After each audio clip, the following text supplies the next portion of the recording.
You're listening to Find the Good News, episode 39, The Wormhole, featuring Amanda Yellott. This episode of Find the Good News is sponsored by Parker Brand Creative Services, a branding agency that thinks sideways, pushes forward, and gets your brand up. Check out our work at parkerbrandup.com. Welcome back. It's Wednesday already. It's time for another episode of Find the Good News, but before we get started, I just want to make a few announcements. First thing I want to do is thank everybody who listens to the show and everybody who subscribes to it and also shares the show. That's how the show is growing, and I really do think the show is changing hearts and minds out there. Every week that rolls around, I get more and more positive messages, feedback, comments. Been starting to get some information sent in through the listener hotline. You can get that hotline from the website, by the way, at www.findthegood.news. Please use that hotline. That's there for you. You can call the hotline if you have a question about something that was said on the show, if you just want to put your 2 cents in, share an idea that you had while you were listening to it, whatever you want. I can download those phone calls and we can play them on the show. So that's your opportunity as a fan to be on it. In fact, that kind of ties into this week's guest, Amanda Yellott. She was a fan of the show who was really engaged, and we took that next step from being just a really intense fan to actually putting her on the show because she had her own good news to share. You don't actually have to come into the studio to do that. So go check that out. Go to www.findthegood.news and find that listener hotline. You can call it or text it.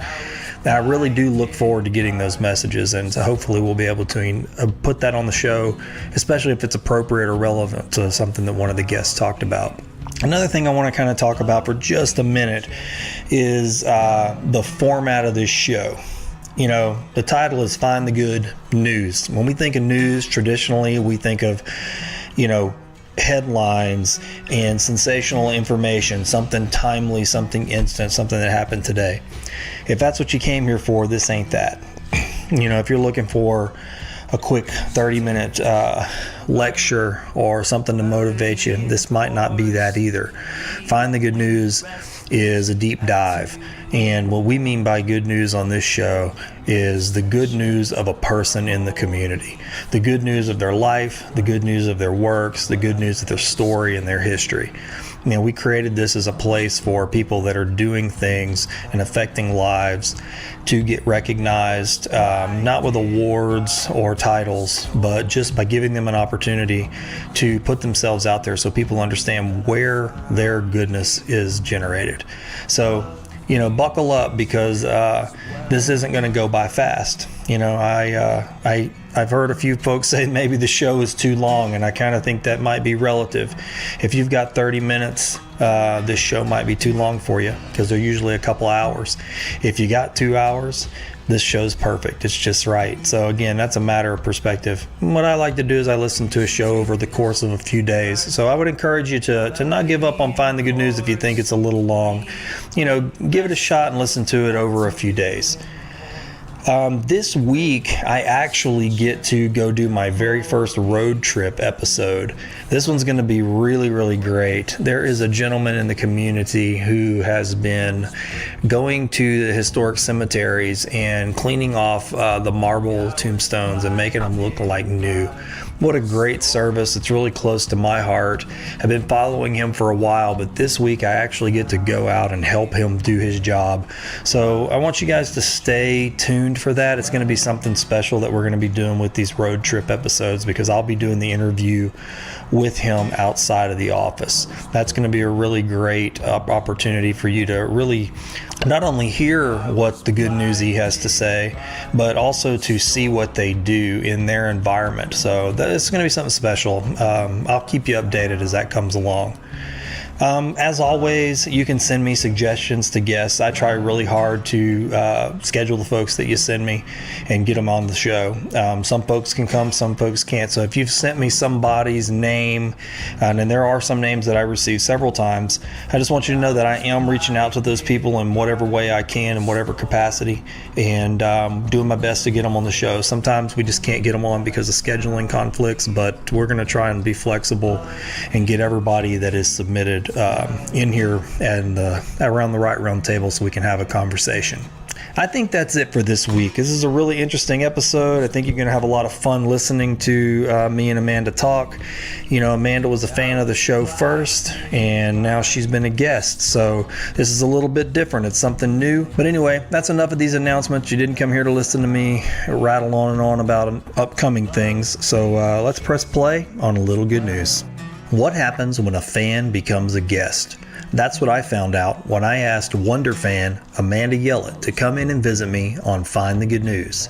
With a young podcast like this one, it's a little easier to engage with listeners in a personal way.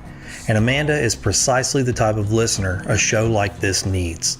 She's engaged, introspective, encouraging, willing to challenge the thoughts and ideas presented, and open to absorbing new perspectives and practices as takeaways she can apply to her own life.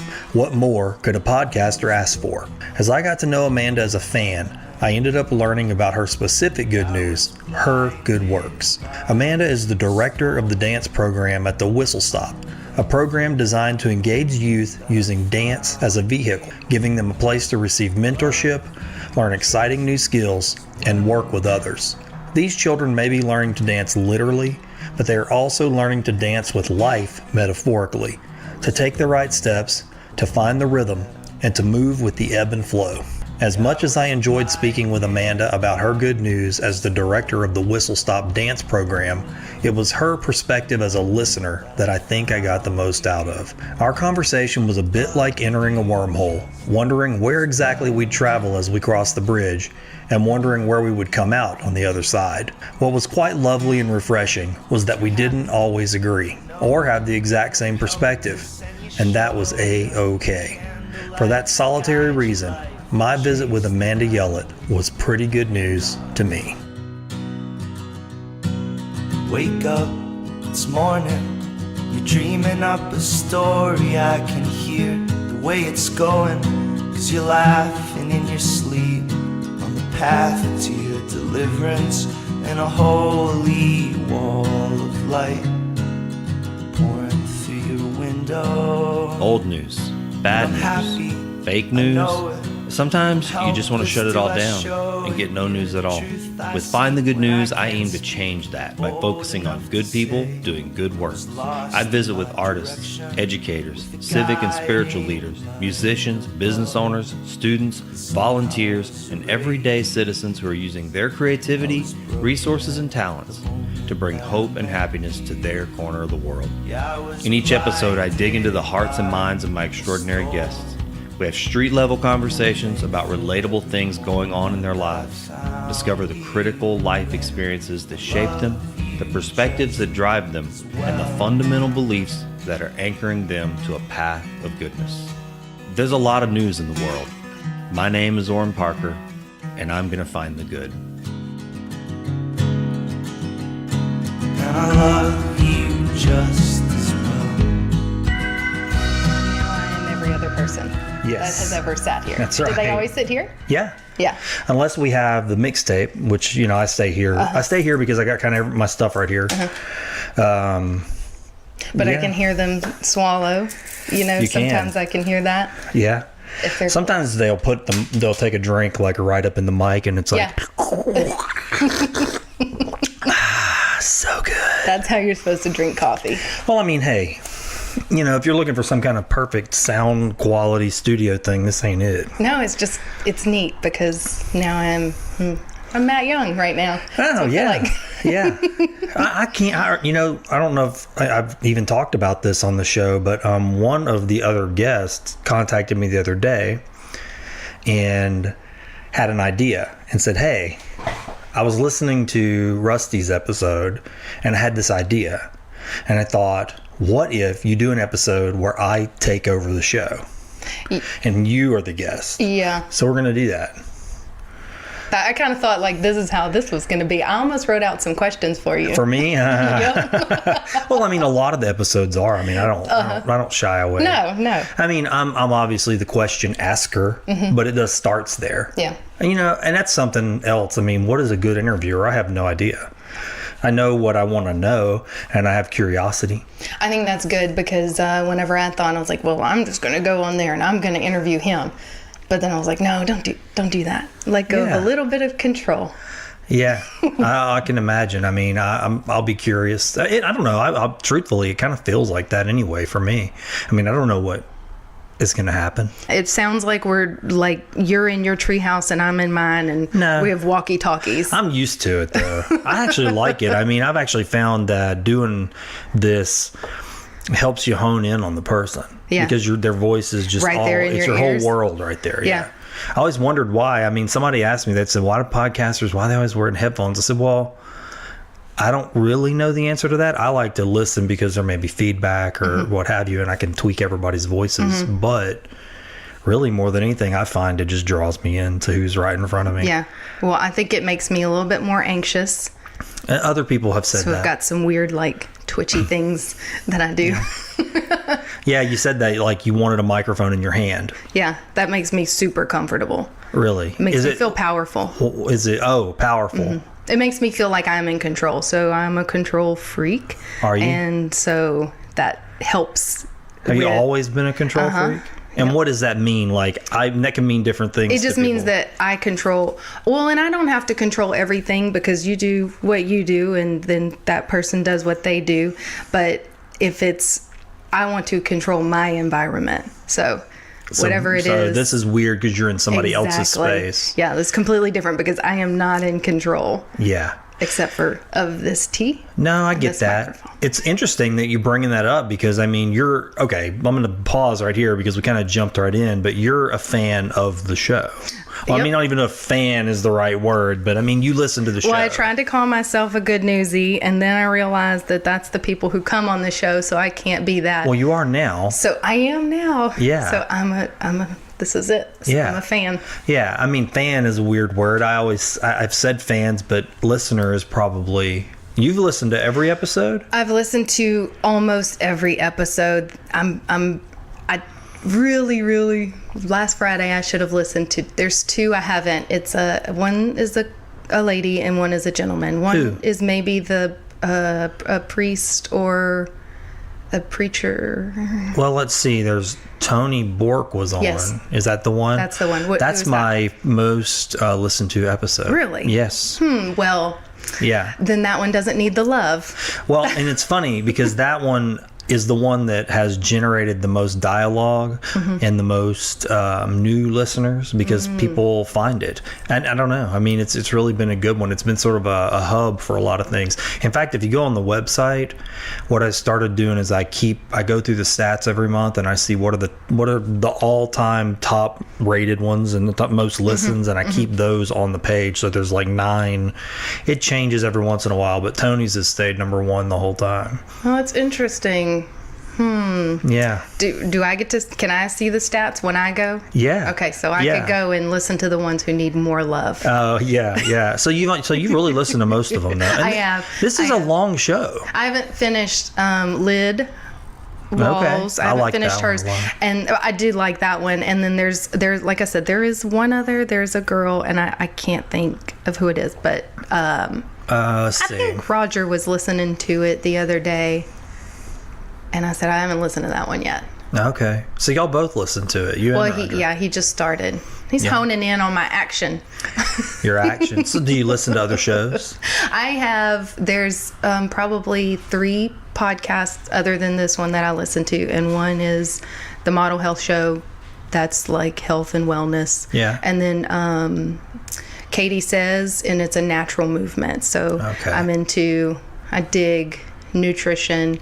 I dig full body, mind, soul, body, and the connection of all of those things together, even with the way that emotions make particular parts of us hurt. Like low back pain is normally a sign that you're holding some type of resentment towards someone or something like that, so Okay. all of it connected. So you like shows like that? I then? do. I like informative shows. Yeah. I like to learn things that and I like it whenever people have conversation. Yeah, me whenever too. I can stop, whenever they pause a little bit, and then I can listen. That's why I like this one so much, because I feel like I'm answering the questions, or I answer every fishbowl question. I should write them all down. Yeah, no, that's fun. I actually do think that fishbowl is a lot of fun. It's become more fun.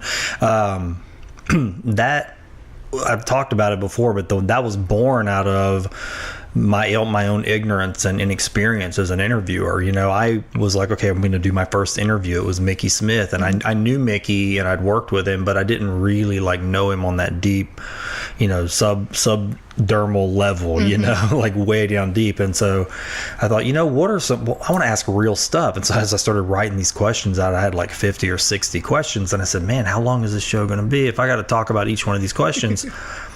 But my wife had read the questions. I asked her to look at them, and she said, these are good questions. Like, man, that could be a whole show about just this one question. I was like, yeah. So Mickey gets in here and I have all these questions, and I'm like, oh, I'm all geared up. And we start talking, and everything just flowed naturally. And I was like, I didn't even ask these questions. So I felt a little bad. A couple episodes go by, didn't use them again. And my wife and I were talking, and I said, I hate this, because these are good questions. I need to find a way to get these in the show, because I actually want to remember to ask these, but there's no time.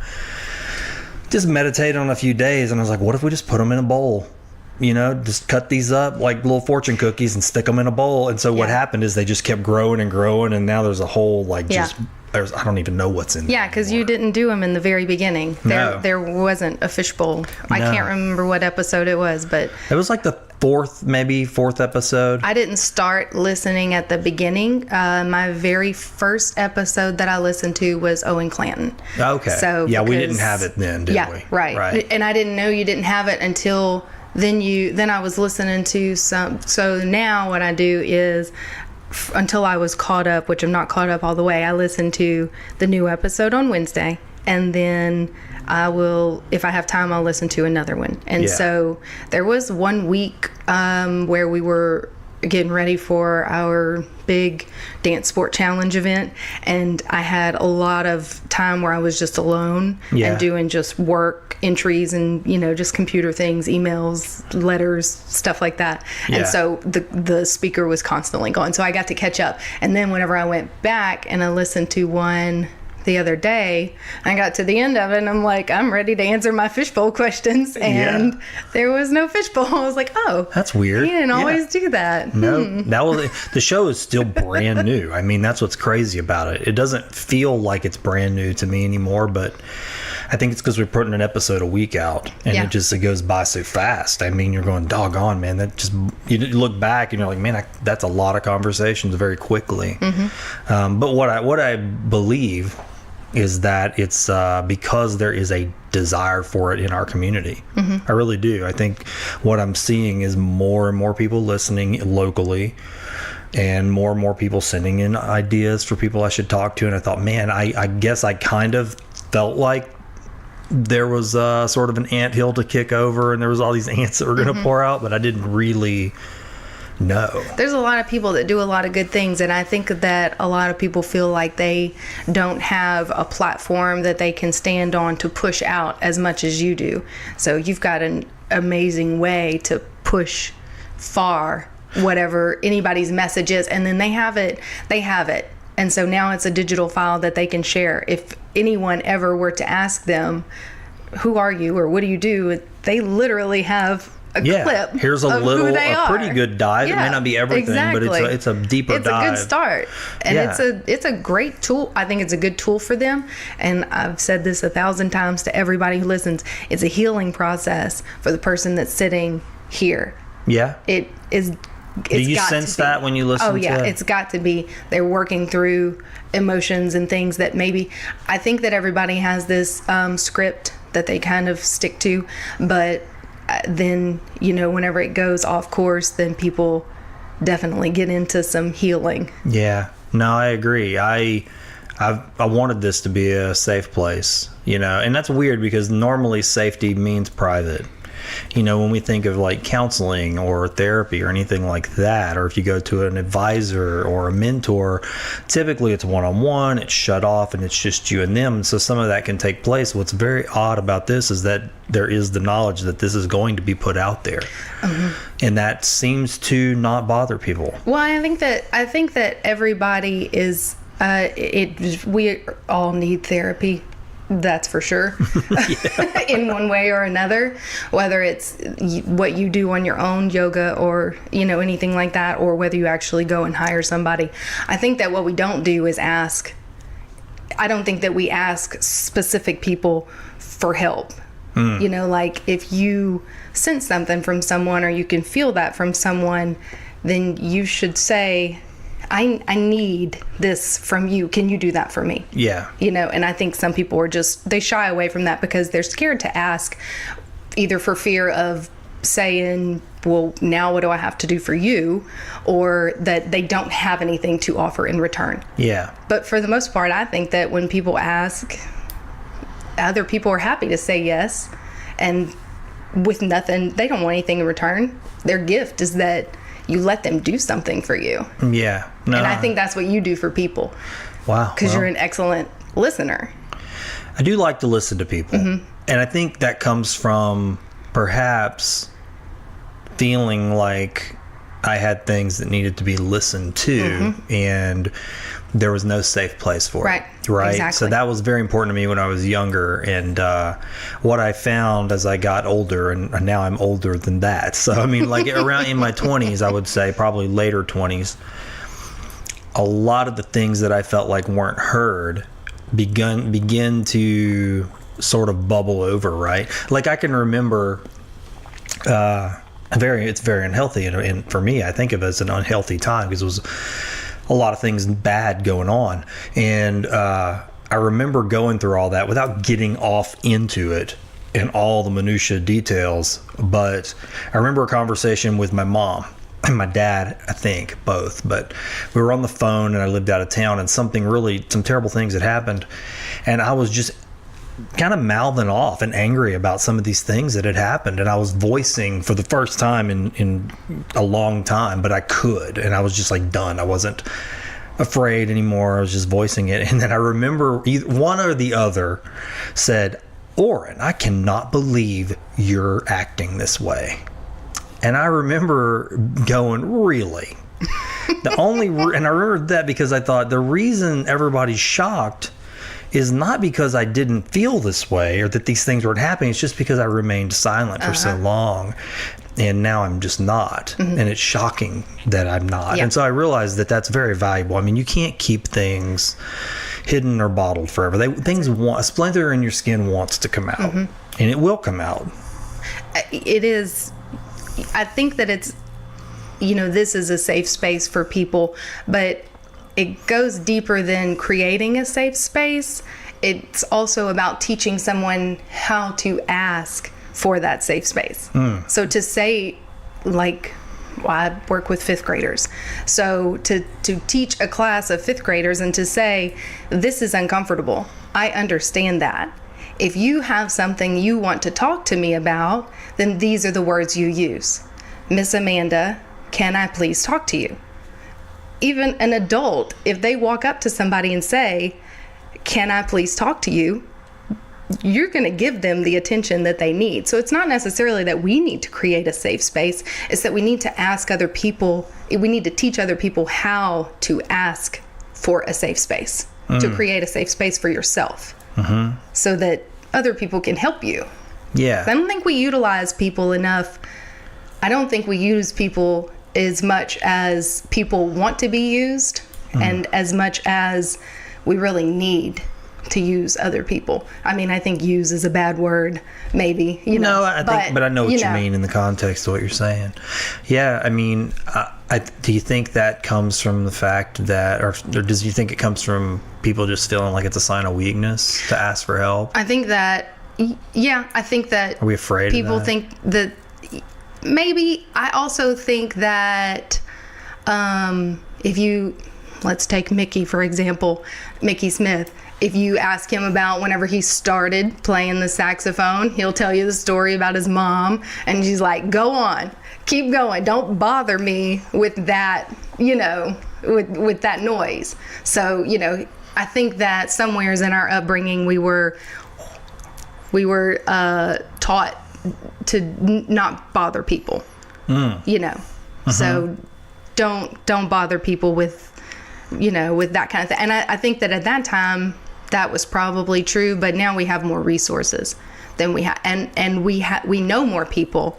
So before, we didn't know as many people as we do know now, and so people have more special gifts. Yeah. So you said you work with fifth graders. So I want to kind of dive off into that now and ask you what that means. Because I only know just a little bit. Because I have a weird profile. A weird Facebook profile. Yeah, that's right. And we're going to talk about that again on the show. So I am the director of the Whistle Stop is a nonprofit organization that started with supervised visitation. So nonprofit meaning, it's either free or inexpensive to someone who needs a court-ordered supervised visits. And so my boss, the founding director, she did that, and she was a lawyer, and so she opened the Whistle Stop. But then she wanted to do more. So our whole mission statement is to enrich the lives of children. So she wanted to enrich the lives of more children. And it's also very hard to get grant money sometimes whenever you can't take a picture of a student or a kid. So we can't photograph, or we can't talk about all these kids that have went through the supervised visitation program and have been able to reconnect with their parent. Okay. Because it's very important that you have both parents in whatever capacity they can be there. Parents, for the most part, love their kids. It's the other things that they don't love so much. So this gives them a safe space to do, that. So anyway, so then one night she was watching Dancing with the Stars, and it was the juniors, and the kids came on there, and she is a Gemini. So she's got, twin sides. And her crazy twin side said, well, why can't we do something like that? So she got on the internet and she researched, and Dancing Classrooms popped up, and that is a New York franchise that you can buy into. And so she did that and quickly became very successful. So we're in all the fifth grade program. It's a social and emotional learning program. And we go in there, and that program was a 10-week program. You read from a script, you taught them certain dances, and then it was done. Well, so then we're doing all these schools and all this is happening. And then these kids, they want to know, well, what's next? You gave me 10 weeks. I fell in love with dancing. Yeah, so that's big. They went into this for a whole different reason. Right. Now they're got the desire to continue. Exactly. Yeah. So then we started what we call the after school program, which turned into the academy program. And then the New York site started to make a lot of changes. The original founder retired, and I didn't like all those changes very much, because they didn't want to say certain things, like you couldn't call a lady or a gentleman unless they identified as a lady or a gentleman previously. So, a more liberal type of view. I got you. Right. Okay. Which is fine for them. But I feel like down here, we're still ladies and gentlemen. Yeah. You'd have a little harder time pushing that agenda. Right. Here. Exactly. So, so I asked my founding director, I'm like, what do you think if we do our own program? Why don't we, Yeah, I said, build I'll something do up from the ground. I mean, social and emotional learning is not a Dancing Classrooms thing. That's a worldwide, template design. No matter what method you use to teach it, it's just a template. So, did some research, put together some papers, and then before long, we had our own program. So now we're Dance Sport, and we're in the fifth grades. We're also in the middle schools, and then some of the high schools. Wow. So now they can continue on. So in the elementary side of it, they learn more of, respect for a lady and a gentleman.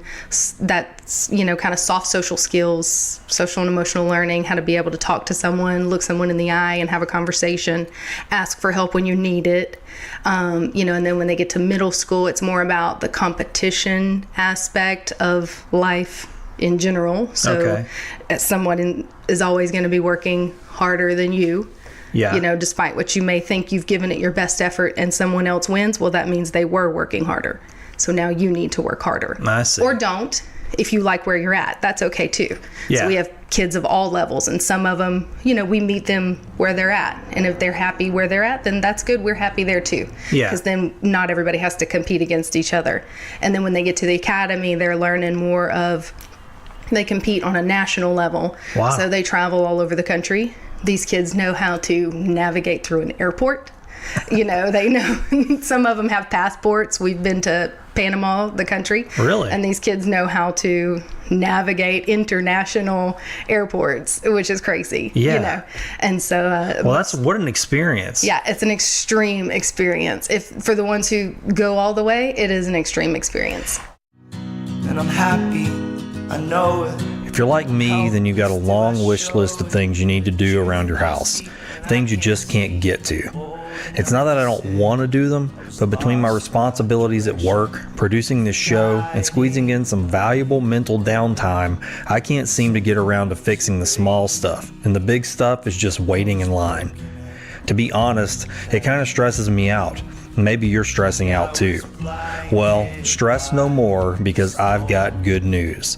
My friend Ben Von Duke has started a handyman service, and he takes the mystery out of getting these things done. Ben Von Duke is not just some guy that calls himself handy. He knows what he's doing, and he knows a whole lot. Not only is he an experienced and professional carpenter, but he's kind of a Duke of all trades. What I love is that he's created an a la carte price list of services, so you don't have to worry about getting in your pockets too deep before you're ready. He'll fix your running toilet, install appliances, replace fixtures, install ceiling fans, repair sheetrock and concrete, and a whole lot more than that. Look, I'm not too proud to say this, but sometimes it takes me 3 times as long to fix something because I've got to get online and search videos just to figure out what tools I need. Then I have to go buy the tools that I don't have, and then sort of come home and do the job. I don't have to do that anymore because Ben Von Duke will do it and do it better. On top of all that, he's just a good person, someone you can trust. He's honest, he's kind, and those are things that I value highly, and I bet you do too. You can get a hold of Ben Von Duke, the Duke of all trades, the good old-fashioned way, by using the phone. Call or text Ben at 337-540-1355. That's 337-540-1355. He'll send you his service and price list, and trust me, his prices are more than fair. And do me a favor, when you do message Ben at 337-540-1355, tell him you heard about the Duke of all trades on Find the Good News. I didn't expect all of that. I really didn't know the scope of that. It really is a lot, and it's a lot to talk about. But now, so how do you, I mean, I get that you're involved in that, but draw a line for me to where dance begins for you. Well, whenever I was young, I took dance when I was 5, and then I quit. And then when I was probably in 5th grade, I started again, tap, jazz, ballet, right here in Sulphur, Delane's Dance Academy. Oh, yeah. Well, Cindy's dance, Cindy's School of Dance. That was first for, I think, everybody here in Sulphur or Karen Ogden. Yeah, my sister went with them, my niece both went to Karen Ogden's place. So Cindy's, and then Delane opened up her own studio. And then when I was in 8th grade, she made me an assistant teacher. Oh. So she saw something really cool in me. Something cool. Ability, yeah, I think it's cool. Something cool. The ability to teach and to say things in a way that people would understand. Yeah. And so I became an assistant teacher, and then a teacher, and then, I got paid real money, and that was really cool. And then she started doing dancing classrooms, and she wanted me to do it, and I was married then. I was like, no, I'm not going to do that. And that's I got to do that during the day, and then I got to teach dance in the evening, and then I got to go home and cook supper and do laundry. Yeah. You know, I don't want to do that. And so then when I told her I was getting a divorce, first thing she said was, how about that dancing job now? Yeah. I was like, okay.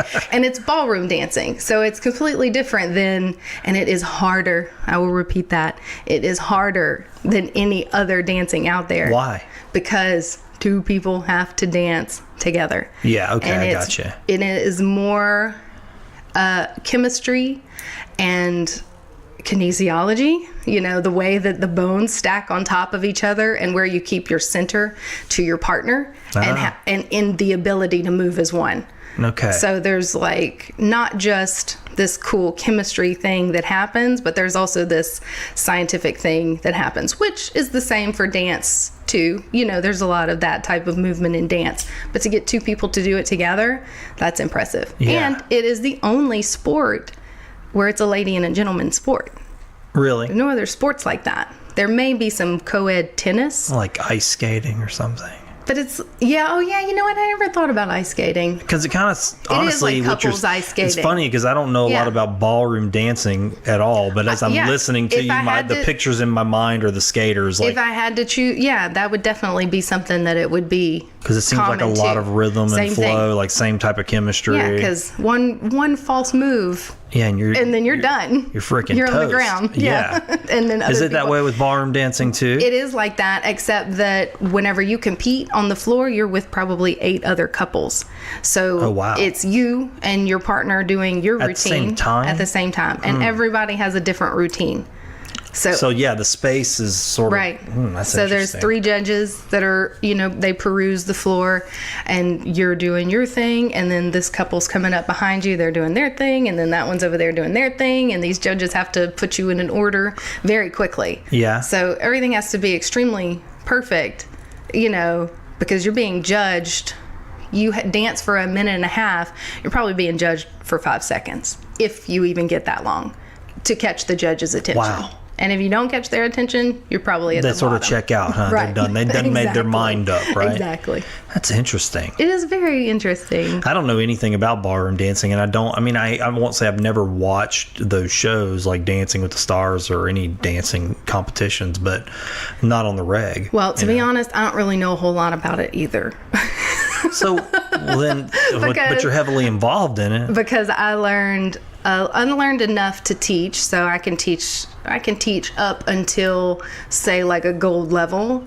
But after that, there's things that we have 2 teachers. One is 21, and the other one, she's 19. She'll be 20 this year, and they know more than anybody. He's been in the program 10 years. She's been in it 9. I've been in it 8.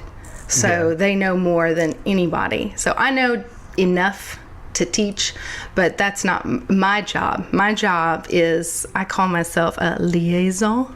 Okay. Of sorts, which means that I'm the go-between between the schools and the program. So if they need something, then that's me. Yeah. You know, if my boss, the founding director, if she needs something from the schools, then that's me. It's my job my job is communication. It's interesting. It's just got me thinking about children, and I wonder, I mean, I know dance is working for them, right? I mean, these children you're describing, this is a good thing for them. It's a good thing.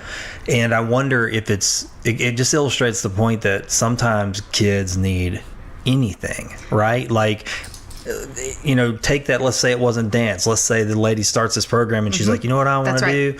I want to do a kayaking adventure club for kids. And then she puts the passion into it. The doggone thing flourishes. She finds somebody who's into it too. They help it and it grows. And then the kids are like, I want more, I want more, I want more. So is it the dance they seek, or what are they seeking, right? Like, what's the other? Originally, they don't seek it. They have to do it. So in 5th grade, it's mandatory. Yeah, you're doing this. If your school chooses to do it, now not all the schools choose to do it, but if your school chooses to do it, you have to do it unless you come with a written note saying that you can't. And then normally that elicits a phone call from the principal to the parent to wonder why. You know, so, you know, and then at first, you know, they hate it. They don't want, this is different. It's different from anything else in the sense that they are a lady and a gentleman and they have to touch, and that's crazy. That is so weird to them. It's alien to the kids in general. Right. I gotcha, exactly. So not only are they having to step outside of their comfort zone and do something that they don't know anything about, they're also having to do it with someone else, and then they have to do it with someone else of the opposite gender. Yeah. That's crazy. Yeah. To ask a 5th grader to do that. No, so, I get that. The first 3 weeks, we do 2 classes a week. The first 3 weeks are tough. They're brutal, especially depending on what school you're at. So some schools are easy sailing. We're at T.S. Cooley and Dolby. And then we have other schools like Lake Charles Charter Academy. And those kids are so reluctant, to these new things. Yeah. Mm-hmm. Dance is a particularly uncomfortable for me. I've never been comfortable dancing. I've never had a lot of rhythm. Mm-hmm. I love music, and I love everything about beats and feeling it, but just I never could move to it. And so it always was kind of like an outsider looking in thing for me especially when I was a kid. I was like, I'd see people dance and I was like, golly, I just can't do that. I just don't feel comfortable. And I never could do it. But when I got divorced, I remember I was kind of at that stage. I was like, I might be ready to date again or go out with somebody. I mean, it was a little bit, not long, but I was like, so I started going out. And, when you've been married for a long time, you don't know what's out there. You don't know what the scene, how it's changed. And so I would go out and I would see people dancing. And I was like, okay, it dawned on me pretty quickly. I was like, if I'm going to meet somebody, I'm probably going to have to dance. And it really bothered me. Really? Because I had anxiety about it because I was like, this ain't for me. I'm not a dancer. I still am not a dancer. I mean, nothing's changed, but I knew I needed to take my medicine. And so I remember this guy I worked for. He owned a print company in Lake Charles, and he would always get out there and dance, at different things we would go to. And I was like, man, he's a good dancer. And so one day at work, I called him from where I was working. I was like, hey, man, I'm going to ask you something really weird. I was like, would you be willing after work to teach me how to dance like you dance? And I was like, just classic dances, And he was like, yeah, I'll do it. He said, but you're going to need a partner. He's like, I'm not going to dance with you. Aww. And I was like, okay. I was like, oh, man. And so I was working with this young designer named Michelle, and I said, hey, will you do me a favor? Will you be my dance buddy? Because I told her what I was doing, and she was like, yeah, I guess so. And so anyway, Michelle, my current wife, Michelle, would go with me to this guy's warehouse after work, and he would teach me how to dance. And Michelle was my dance partner. Well, see, that's just Isn't the that way something? things happen. And I was so nervous. But Michelle was a good sport. She really was. I mean, I think about that now. I'm like, God, so many people she could have just been like, I ain't doing that, dude. But she said, yeah. And so she played along. I mean, we went several times, and I mean, it did help, I mean, it helped. Even though I still don't like to dance and I don't have it in me, I still know that it's possible to get over things and make kind of get into uncharted waters and do uncomfortable things. Yeah. Well, yep. Like Mickey Smith says, face it till you make it. Right. Dance is interesting. And I don't think that people who don't like to dance but like music, I don't think that dancing has to be an external thing. I think that you can dance inside. Yeah. No, I totally agree. I mean, I think that's something that's hard to explain. Sometimes people think if you don't like to dance, then you don't like music, or you don't like to move. That's right. And that's not it at all. Yeah. Whenever the craziest thing to people is that I don't really care to dance at parties because that's what I do. Oh, it's what I just don't like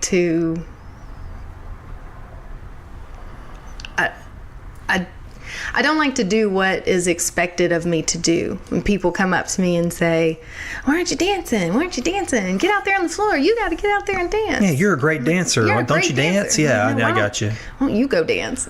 Yeah, no, I get that. I mean, I think that about even like this show, you know, and even the design work that I put out there. I can totally relate that, because that stuff I put out there, I don't do that following any of the methods that I do for anybody else, because I don't have to. It's like, I don't want to do it that way. I don't want it to line up perfectly. I don't want the colors to all be like in harmony.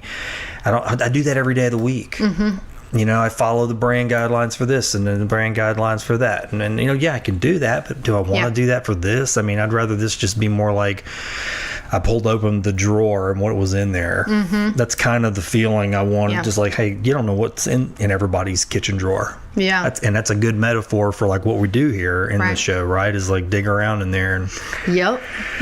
and find whatever's in there. How many times have people said, "Well, I didn't," or how many times have you said, "Well, I didn't think this is where the conversation was going to go"? I mean, I've had people say, I specifically sat outside in my car and said I wasn't talking about this. You had something you weren't going to talk about. Yep. I'm not going there. That's right. I'm not going to. It's off limits. But I'm just saying, you did the same thing. That's right. Yeah. Well, you know, we have to stay guarded in some areas for the mask that we wear outside. Well, look, I mean, that's the reality. If you're going to feed yourself and clothe yourself, and you're going to take part in the ebb and flow of that, you got to do the stuff, because people have judgments still. And that's okay, because we don't need the approval of everybody to go on about our daily life. No, you don't. know. You don't. I mean, that's true, and we don't have to put our stuff out there either. We don't right? have to. People, even though people think, well, I have to do this because everybody else is doing this. Yeah.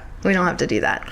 No. You can just do what you want to do. There's safety in that, I think. There's a lot of safety. In fact, there's a book behind you on the shelf back there, and I use the word a lot. It's called Tribes, because that's what the whole book's about. I mean, there's a lot of comfort in the tribe. And that was very sticky for me. I was like, oh, yeah, golly, that's what we really, so many of us want, is to feel comforted and feel safe, and to have somebody go, hey, man, that's good. I agree. You're welcome here. Right. You know, and that's how I think we can get sucked into some pretty bad things too, is because we feel the comfort of acceptance, you know, and we go along with whatever the tribe's doing.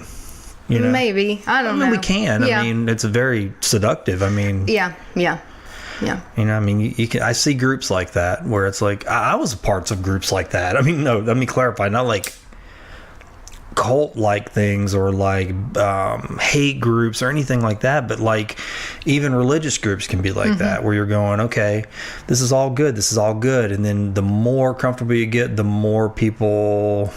The comfort allows things to come out. Well, then sometimes what comes out isn't good. You know, it's like, this is not a good environment. This is what's really going on. The true face begins to emerge of the thing. Yeah, that's what I think. I don't think that everybody has to know everything, because that's not your tribe.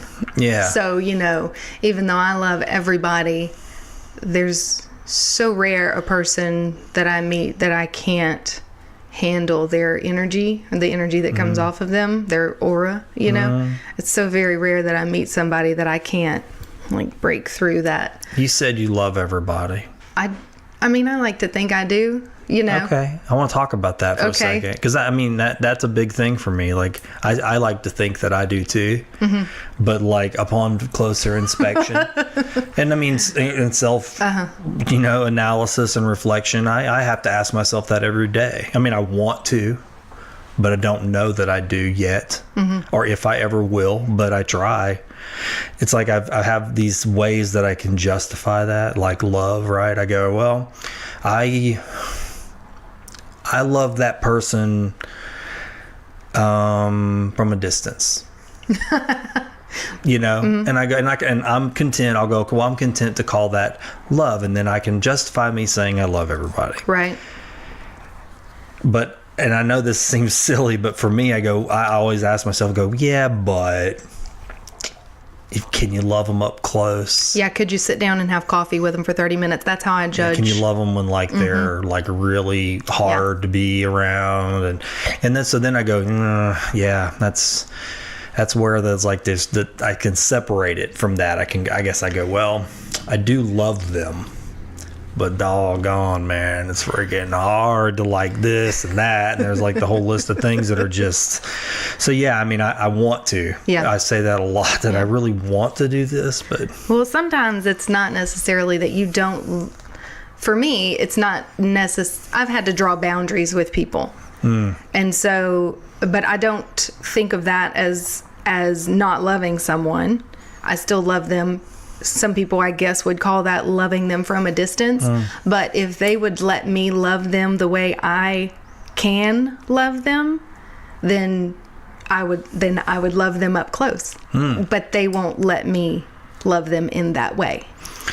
Yeah, I get what you're saying. My question for myself, and maybe even for you, is like, what about when they say, okay, well, you can love me up close, but I'm not going to change? That's okay. That's what I want to hear. Yeah. If someone doesn't want to change, then that's okay. I mean, even if it's toxic, like, you know, I've had people that have been very close to me with drug addiction, and it's similar. It's very similar to that. For sure, yeah. And so when that person is extremely close to you, to the point that they're even under the same roof, you know, you have to, you know, I love you. It doesn't matter. I don't care. You want to do drugs, do drugs. That's on you. I don't care. You can't do them here because this is not your sanctuary. You're being, you know, this is lended to you. Yeah. You know, so if you don't change, then you have to do that somewhere else. But the moment you don't want, if you don't want to do that anymore, then, you know, that's what I'm saying. If they let me love them the way that I want to love them, then there's no problem. So maybe you call that loving from a distance. That's what I'm saying. Yeah, maybe. But, you know, if people don't want to change, that's okay with me. But, you know, you have to protect your own aura. You know, you can't let everybody come in without grounding yourself. And if you're not a good grounder, which I am not a good grounder, you know, you have to protect your energy. You have to protect that. Yeah. So, no, I know what you mean by that. I mean, I can really be, we were talking about empathy earlier before we were on pod, and I was like, you know, for me, yeah, empathy is a beautiful tool. I mean, I love that part of myself, but I also know when I can't be.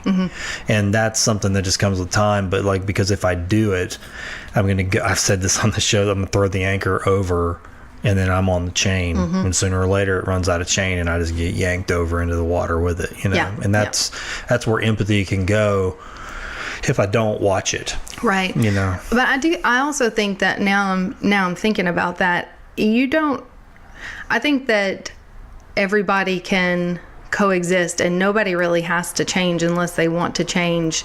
But, you know, as someone who, if you know yourself well enough, then maybe you're the one who needs to change. So like my particular situation with my drug addict, you know, that person didn't change. So I had to say, okay, well, this is the boundary.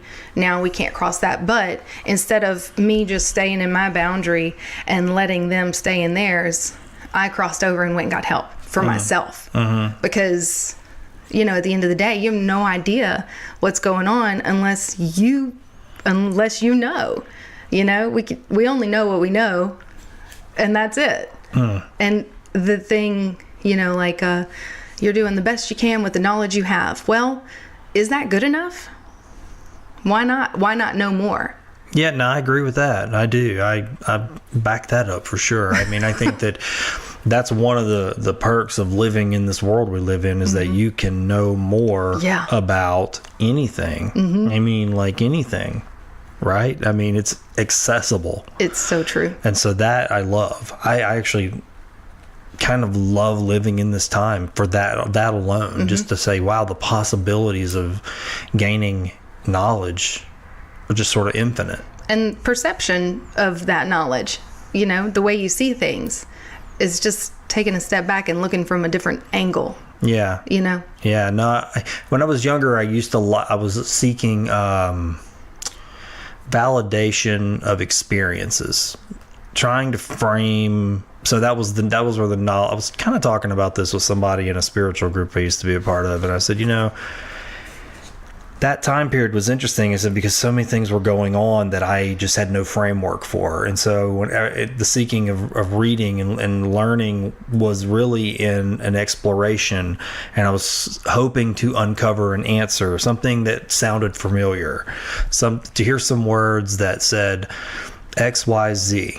And I would go, oh, yes, I'm seeking, yes, XYZ lines up with my XYZ, so let me go down this hole. And so what I found was, in all those years of doing that, there were a lot of XYZs out there in a lot of places, and they were all different. And I was like, well, it wasn't a bad thing, it was a good thing, but now it's not like that anymore. That validation period's sort of over. And I enjoy this time period a lot more. It's more comfortable settling into those discoveries. Absolutely. I like that too. Yeah. I tell people that all the time. I like getting older because you don't have as many hang-ups as you had when you were younger. Yeah. Yeah. Well, it's like you said, and some version of what you said is that, if you have a particular way of living, or if you have a way, something you believe, something you do, whatever it may be, if there's for me, there's a rule of first do no harm, like, okay, so if I'm operating from first do no harm, and then everything else is under that umbrella, what does it matter to you? That's right. Right? If I think like you, look like you, speak like you, wear what you wear, do what you do, congregate where you congregate, sing what you sing, that doesn't matter, because there's first do no harm. But what I find in most engagements, and that's unfortunate that it's most and not fewer than that, but outside of what happens on this show, when I have conversations outside of this sort of safety zone, I don't experience that as much as I would like to in this world. There's not a lot of first do no harm attitude in the world today. Yeah. I think that's true. Yeah. I think that being a lady helps. I know that's kind of, what do you mean? guess, sexist. No, I don't really experience that. I know that, I'm a lady, so people, they wouldn't, first do no harm. That's easy for me out there in the world, because people are not trying to attack me. I got you. I look a certain way, and I'm not a tall, towering, man, like all gruffy, kind of like you are, so I think it's harder. I think that image plays a part in that. I guess that's unfortunate. Yeah, no, you're right, it does. That is even true. So I think that you have to work twice as hard as I have to work to... Oh, for sure. I have to wear a smile. Right, exactly. I do. I have to wear a smile. And I talk about that. You've listened to the show. That, for me, seems so simple and so silly that it's such a revelation. But just wearing a smile in this world, in the state of it right now, is just the easiest thing you can do to begin to solve a lot of problems. This morning, my son and I had to go do some blood work, and when people are in a doctor's office, they're typically there for, when you have health problems, it's not necessarily there. It's like, great, I'm having blood work done, and so there's always maybe like a little cloud in the room. And so we were leaving, and I just instinctively had a smile on my face, and I just saw this lady. She locked eyes with me, and she smiled back, and it was like a flicker of joy. I don't know what else to call it. And I felt my heart get warmed a little bit that she smiled back, and we had that eye contact. And I was all in a matter of moments just sort of elated. And it wasn't like and again, I'm trying not to pat myself on the back. I don't want it to sound like that, but it was just that weird moment of like, this works. This is so worth it. Just to go forward first with that, and try to, I don't know, put that out there. You know, light a little tiny lantern with your face. Like, I listened to Theo Vaughn, which I know you said that you don't like listening to. Well, we didn't give him a chance. I think we just at first listen. He said something the other day that I chuckled at, and he said, you know, that's your smile is like a handshake in your face. A handshake in your mouth. Okay. You know, and I was like, oh yeah, I get what he's saying. He's like, you know, that's that first greeting. You know, and that smile is a handshake in your mouth. I was like, yeah, I get what he's saying. It's a good way. It's an odd way to put it, but it's an odd way to put it. But he has a lot of odd way he says things. But they make sense to me when I hear them sometimes. I'm like, yeah, I get that's true. I mean, what he's saying is, this is my greeting to you. Yeah. You know? So speaking of odd ways, the podcast that you recommended on John O'Donnell's little clip with the towel, everything's alive. Everything is alive. Well, you know, they posted that, okay, and I listened to that in private. Nobody listens to that with me because it's a hard sell for some people. I had actually heard about that in Tricycle magazine, it's a Buddhist magazine, and they were like, here's some podcasts that are, you know, kind of have a Buddhist tone, and so that when everything's alive. Well, when I read the title, that kind of went, oh, everything's alive. I get it. Everything's interconnected. So I thought it was going to be that. Well, when I went and listened to it, I was waiting for my son one night somewhere, and I had a bunch of time to sit in my truck. And so I said, well, what is this? And I saw a soda can, you know, towel. And that's the first one I listened to was the towel one. And I was fascinated by it. So you didn't start at number one either. No, I didn't. I just jumped in on the towel, and I was like, this is interesting. Whoever writes it and puts it together, I was thinking of the logistics of it and the whole production. I said, this is clever. And the conversations were pretty good. Yeah. And so I went and listened to The Pumpkin, and I liked that. Well, then when John posted, he said it as, my mom and I listened to a podcast about a woman who thinks she's a towel. And I was like, that must not be the same that's thing. not the same thing. But so that's why I said, oh, well, I listened to one about a towel, but then realized his mom said, oh, no, that was the same thing. That's funny. Not all of them were good. I didn't make it through all of them. I didn't listen to The Pumpkin. They weren't all good, but The Pumpkin is really good. Yeah. The Coke can, that one was pretty good. Yeah, it was. That was pretty amazing. And just talking about like interspace, you know, like being two places at once. I was like, that's cool. Got pretty heavy. Yeah. I like that too. And you know what else I like about that show? I like that even though it's kind of silly and you go, this is funny. It was funny. I like how they'd make the phone call with an expert. And I was like, oh, I learned a real expert. Yep. The Pumpkin one, you should listen to that. I was like, there was stuff I learned in that one when they called the expert. I was like, I didn't know any of this. Like, kind of blew my mind. So I listened to that show in one that for that, just to go, okay, what weird knowledge about these objects am I going to learn? Yeah, I like the painting too because I didn't listen to that one. That's the latest one. I started with the painting whenever you recommended it, and then I went and started in the beginning with Louis, the Coke can. What I want to know is, like, I know how I got to that podcast. I want to know how other people get there. Like, what are you looking up? Did they read the magazine? Or yeah, like, because this is an obscure, odd little niche. Or did some crazy person suggest that they listen to it on someone else's status, where some other crazy person came in and was like, oh, Oran commented. What did he have to say today? What's he got to say? Oh, he's listening to a podcast. Well, I'm on my way home. I have a 3-hour drive, and I'm going to listen to it. And I'm happy. I know. You're driving down the road. Everything is going just fine. You're listening to the new episode of Find the Good News in your car, and you're all stoked about trying out this zipper merge thing you've been hearing about, when all of a sudden you hear that sickening tap on your windshield that's just a little too loud. I've got some bad news for you. You've just got yourself a rock chip. Unfortunately, I've got some worse news. If you don't take care of that rock chip, it's going to turn into a crack. But I do have some good news too. You don't have to have a rock chip or a crack, because I've got a way for you to take care of it ASAP. If you go to asapglassco.com right now, you can stop that chip from winding across your windshield like the Calcasieu River. I used to be terrible about getting a rock chip, saying I'll take care of that later, and then later turns into this irritating crack that just spreads from one side of my windshield to the other. I should have taken care of it ASAP by scheduling a repair with ASAP Glass.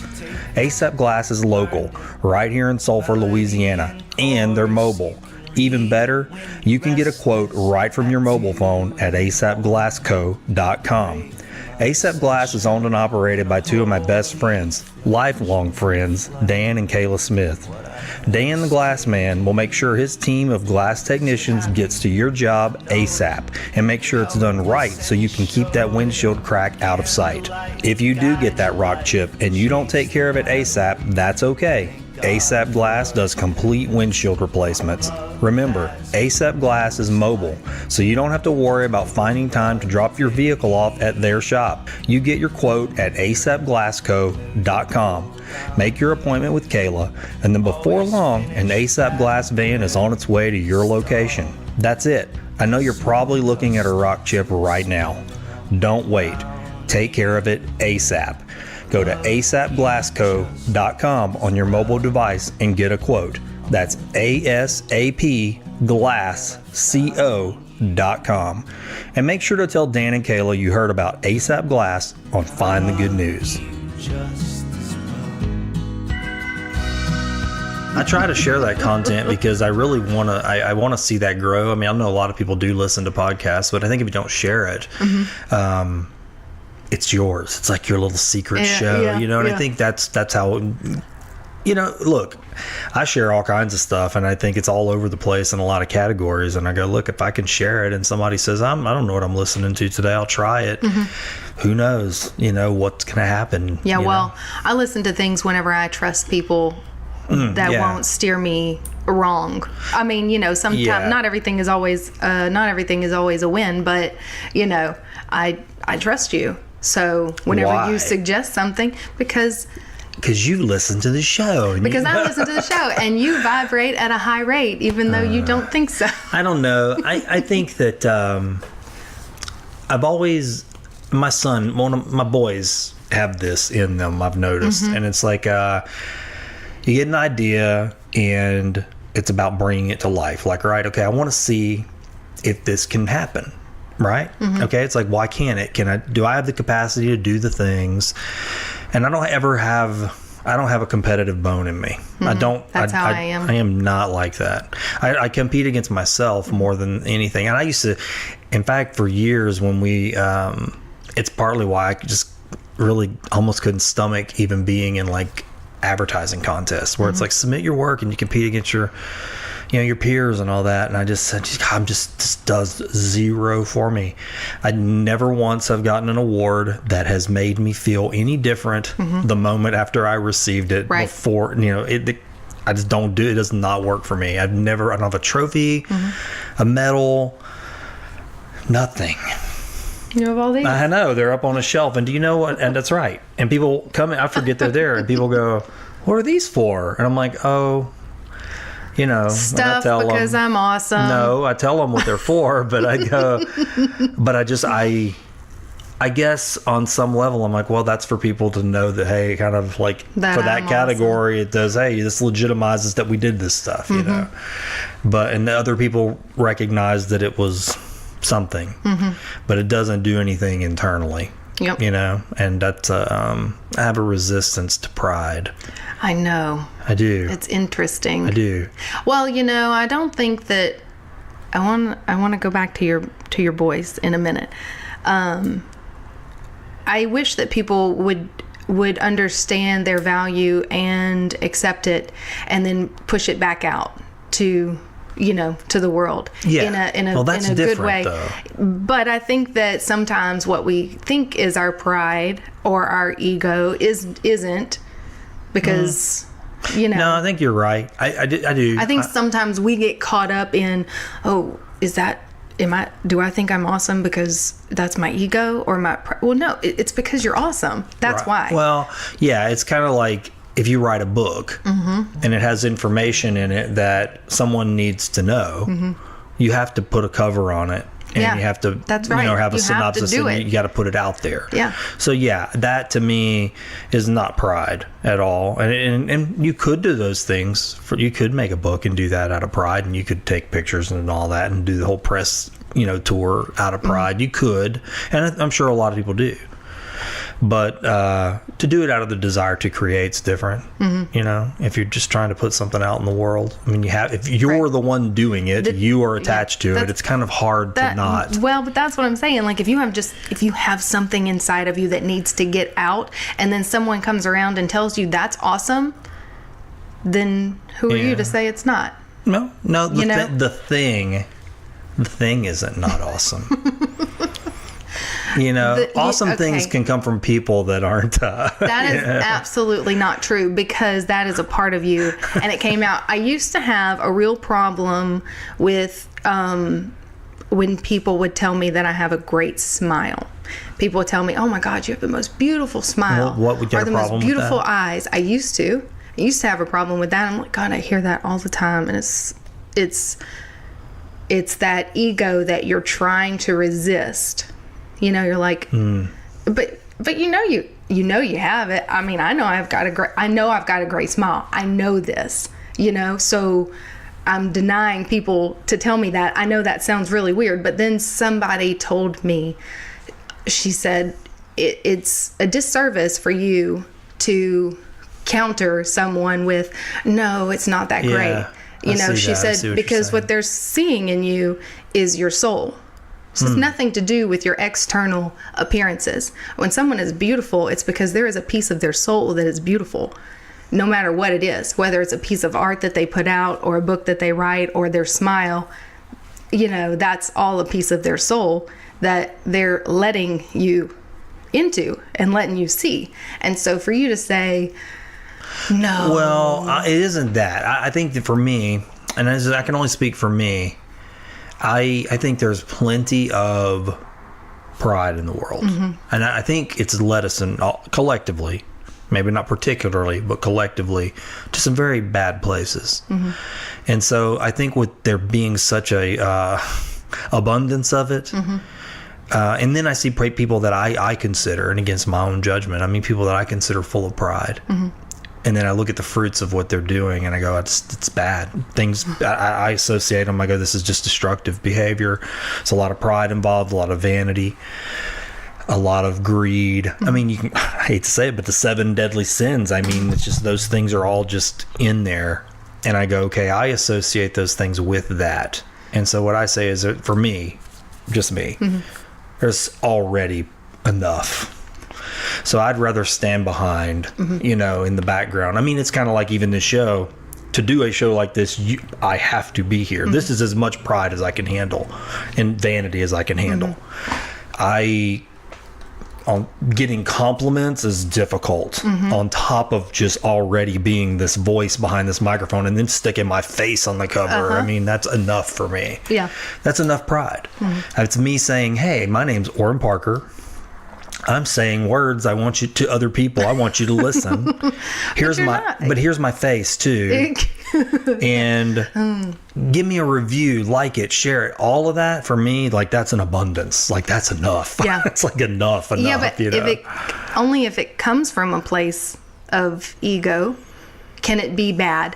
And furthermore, for the 7 deadly sins, if we don't have people who portray those, then we don't know that we're quote unquote good. Well, no, that's true. You know, I mean, you're right. I mean, like the good, what's a good man but a bad man's teacher. We have to have these things so that, I can't be me without you, you know, sitting right here, right now. So. Yeah. But I mean, you know, for me, just me, I don't need to put any, we won't put you in any beauty pageants. How about that? Yeah, well, exactly. I don't need to be in any beauty pageants. And it's not even just that. It's not that. I just think that good works can be done in the world without a lot of hubris. And I think there's plenty of hubris. I mean, there's just, it really is an abundance of it. I mean, it's like a balloon that's just blowing to burst. And so I think we can do good things in the world without having to, you know, to do it that way. And that's what I want. And that's just for me, you know. And of course, this is me saying this, who has a podcast. I'm Oran Parker, with and my I'm name on share it. The good. Right. I mean, it's you have to do. You know, it's like this is how you do these things. Yeah. And they have to do those things too. Yeah. Because that's what makes them feel their worth. I was kind of laughing the other day. I was listening to a story about Thomas Merton, and you know, Thomas Merton wrote hundreds of books. I mean, the guy was just a prolific writer and thinker and philosopher. I think he's a saint, but an unrecognized possibly. But there's a story about how once his book started getting out there in the culture, I mean, people were like, oh, who is this guy? Who's this guy? He's writing these in this little hermitage off in the woods. He's all by himself out there. And everybody wants to meet Thomas Merton, the great Thomas Merton. The great Thomas Merton lived in a little cabin by himself and wore the same thing every day and walked alone in the woods. And so he would tell these stories about how he would come back from these walks in the woods, and there would be like 4 or 5 young priests like out by his house and like looking in the window, like waiting on his porch for him to return. And he has in his journals, how he would just sit in the woods till they would leave. Yeah. And he was like, it was just that he said, he didn't want that. That wasn't it wasn't why he was doing it. Yeah. And I get it. I was like, I could see that. I was like, yeah, I could take a dose of that for. And that's okay for him. But then someone else came along and saw how great he was, and then they did his job. They did that job for him, because his work needs to be. You've benefited from his work. Oh my goodness! And if he'd have just stayed a hermit in the woods, and he eventually knew that. I think. In the end of his life, you have to come to these realizations. But he was growing too. You can see the evolution of him through his work. That was what had to happen for him to be the voice that he needed to be. And unfortunately, he died before really got to see the full fruits, as it happens so often with people like that. But no, I get it. I do get it. I think it's sometimes just particular to the person. And then you're talking about, my wife and I were having that conversation the other day. I said, everybody you talk to, there is just no cookie cutter answer. I said, because you're dealing with the tendrils of their own history, like where those branches go, what triggers, what causes. We were talking about the human design, the books, and so that's like a birth chart, and every single design is completely different, and there's different systems, there's different chakras, there's different gates that are open in these, and some are closed, and some can only be open if you're with someone who has an open gate, so all of these things make a difference. It's not just I am this person and we all should be like this, but no, we all have a purpose: the good, the bad, the ugly, the beautiful. Everybody has a purpose. Even if, to be honest, it sounds terrible, but even if that person is to be so vain that someone else realizes that they don't want to be that vain, that person's job is done. And that's it. Yeah. That's their job. Yeah. And we have to love them for that, for who they are. Yeah. Because they've completed their mission. Their mission was to be so vain that hundreds of other people saw that that's not how they want to live their life. Yeah, no, it's true. So, that's a good way to look at it. It's like a mirror. I say that a lot. Other people are your mirrors. Absolutely. And I think that a lot of times as children, we're all children of somebody. And if we were raised by parents, sometimes that's even what happens in families. You see behaviors in a parent and you say, look, I just don't want to do that. That behavior, when it's my turn, I'm not going to do that. Yep. And it creates who you are. I know that's true for me in a lot lot of Yeah, I know you've talked about it being different than your dad. Yeah, and the same in so many ways. Right, it's very interesting. I've had more healing in the last few years over that than I've had my entire life. Yeah, and it's so cool for you to realize that different wasn't so different. Right. That's because, right. Yeah, it's a shame. Like I was telling... I think I did myself a real disservice, and maybe not. I don't know. It made me who I am today. Which there's stuff in there still that is just probably going to be there because I'm getting to that age where you're going to deal with things. Defeating it is a lifelong task, or quelling it, whatever the word is. But whenever my dad and our family went through some hard stuff when I was in junior high school, and some of it was related to my dad, and something really pretty terrible happened for me as a child, from a child's mind. And I remember I was sharing the story with one of my coworkers. I said, something happened, and I was standing out in the yard after it happened, and I looked up in the sky, and I looked, and I didn't know what it was, but at the time it was Orion's belt, the 3 stars. And I looked up at the stars. I was so angry. And I had like made a vow. I said, I won't forgive you for this until those 3 stars touch each other. Like, I was so upset. And I never really thought about it again until about a year ago. And I thought, man, you know, it's one thing to go, I hate you, and blow off steam. It's one thing to just say something really mean, but all alone, no one around, there's no audience. Yeah, you didn't say it for anybody. I didn't know. He didn't hear it. Yeah. My mom didn't hear it. There was no sisters to hear it. It was just me out in the dark in the yard, me and the stars all alone. Me and honestly, I'll say it this way, me and God. And I'd said those words, and I think I meant them. Even though that impact of that moment like wore off and I didn't really think about it again for a long time, something happens when you do that. All alone like that. And I think that even though he had a part to play, I think me alone in the yard that night caused as much damage because I solidified a position. And once I solidified that position, it was there for a long, long, long time. It was like this unwavering promise, a vow. Like, not a promise, it was a vow. I'd like wedding vows or anything else we take. So yeah, it was different.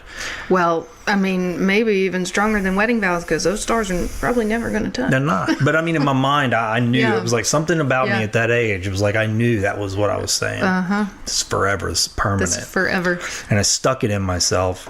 I kept it there. It's not there anymore, thankfully, but it took work. I mean, a lifetime of work and death even, you know, and a lot of reflection, a lot of hard work to get there. But it's unfortunate because I think we all probably do various versions of that with a lot of things, Yeah. you know, make little vows. Yeah. I think that a lot of times we think, I'm very lucky that my dad is a hilarious fella. He drank a lot whenever I was younger, but he was funny, and my mom does not take jokes very well. And I hope that if either one of them listen, I love y'all. I'm sorry. My mom listens. I feel sorry for her, what I say. Sometimes I'm like, stuff she doesn't know. But it's true. But it's true. But you know, my dad was so funny, and everything was just a joke. And my mom was, you know, some things you just don't joke about. But the older I get, the more I'm like, you know, I'm really grateful that a lot of things are a joke to me, even things that are probably not supposed to be a joke. I think it's a defense mechanism to be able to laugh something off, you know, and to not take it seriously. But I do think it always comes back into reflection later on, you know, and you're like, maybe I shouldn't have, maybe that was too much. Yeah, I've been guilty of that for sure. I mean, I think a lot of people probably are. You know, comedy definitely covers up a discomfort and pain a lot of times. Yeah, I've done that. I mean, I would say I still do it. I do that sometimes. And I think that comes from my dad because he liked to joke too.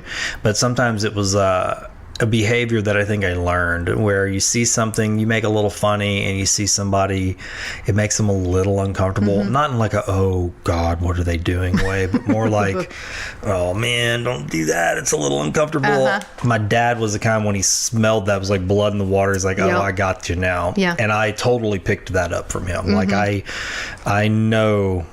It made me watch people for like their behavior. Like, oh, look, they got uncomfortable because of that. Well, if it's safe, if it's like a lighthearted thing, and it's been pretty funny and playful for the most part. But then like what I realized was like, you know, sometimes that is like a little tiny thread that goes like down to a deep, dark balloon inside this person that's just full of tar. That's right, because we have no idea. And you're like, oh, crud. That's something they're super sensitive about, you know? Yeah, same thing with me. When I was a little girl, the kids said at my birthday party, you look like a monkey and you smell like one too. And I ran to my bedroom crying, and I want everybody to leave. And that is still stuck with me. That you smelled like a monkey. Yeah, and I looked like one too.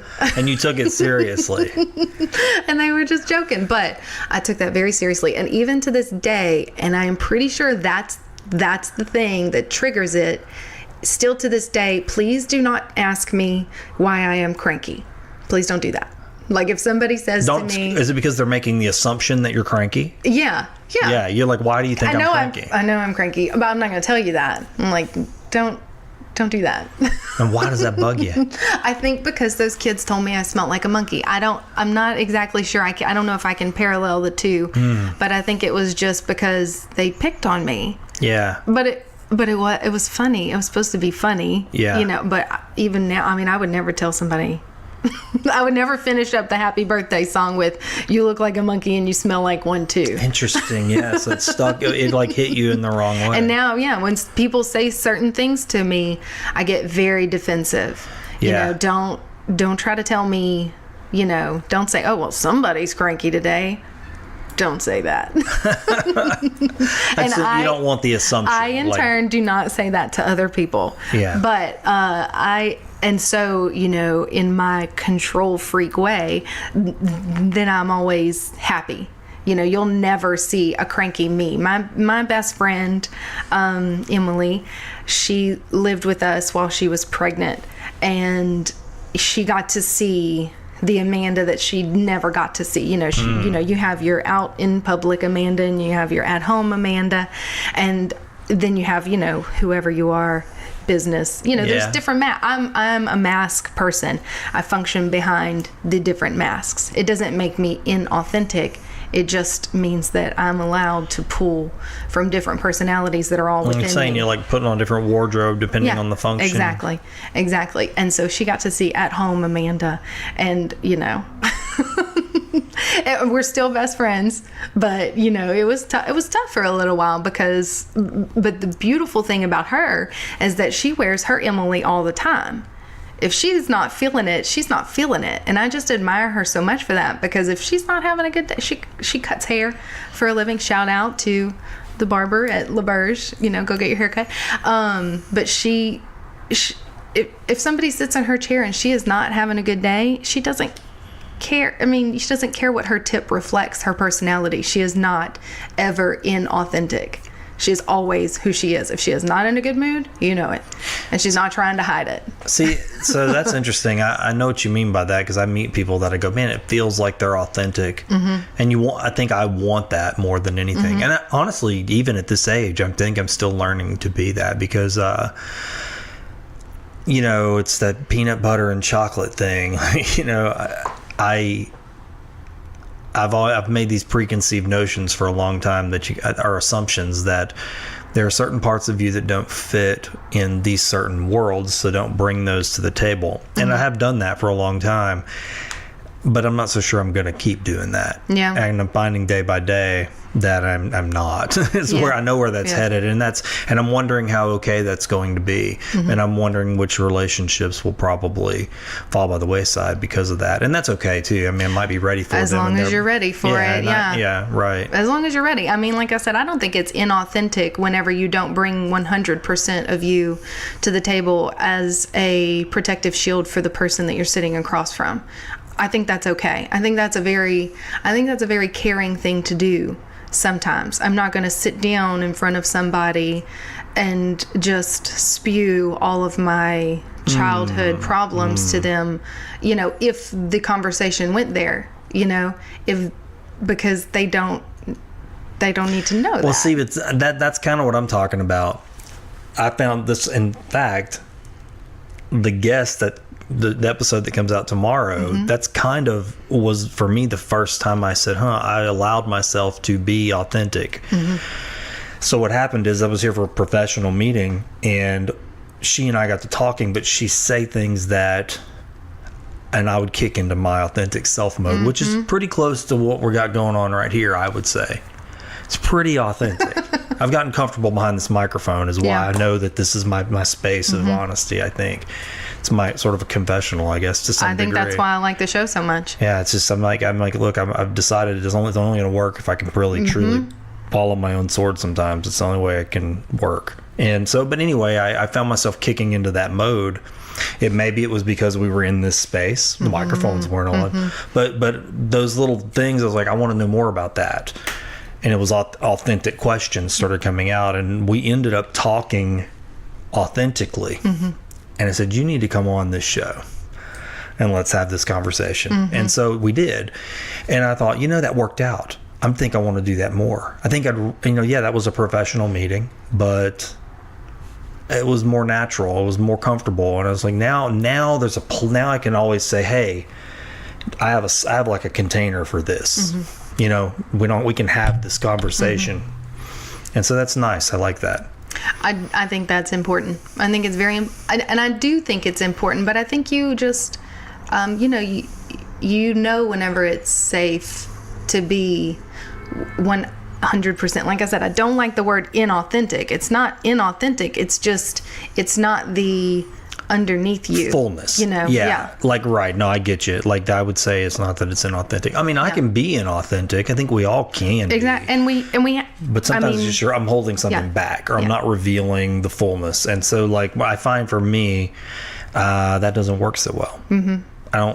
When I am in a dialogue or an ongoing relationship where I'm not being the fullness of me, I will eventually tire of it. I know I will. I don't know if that's a fault, but I will. I know it. I will find that those things want out. They don't want to stay in the container. Yeah. And if I keep them in there, it's just what I was saying earlier at the beginning. They will eventually stack up, and I'll go, look, I gotta let this out. I gotta be me. I gotta do it, or it's, or I'm just wrestling inside, and you're only getting like part of me, because there's a whole part of me that's devoted to keeping this under wraps. Right. Yeah. I think that it's I think that if the air allows it, that it should be let out. And that's it.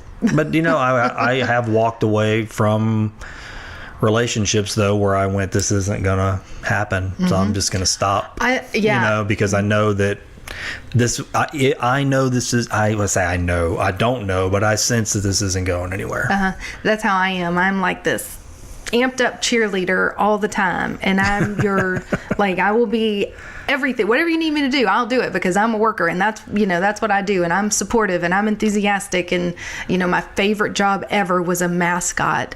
Coolest job in the world. What mascot? Salty the dog for the indoor football league. Yeah.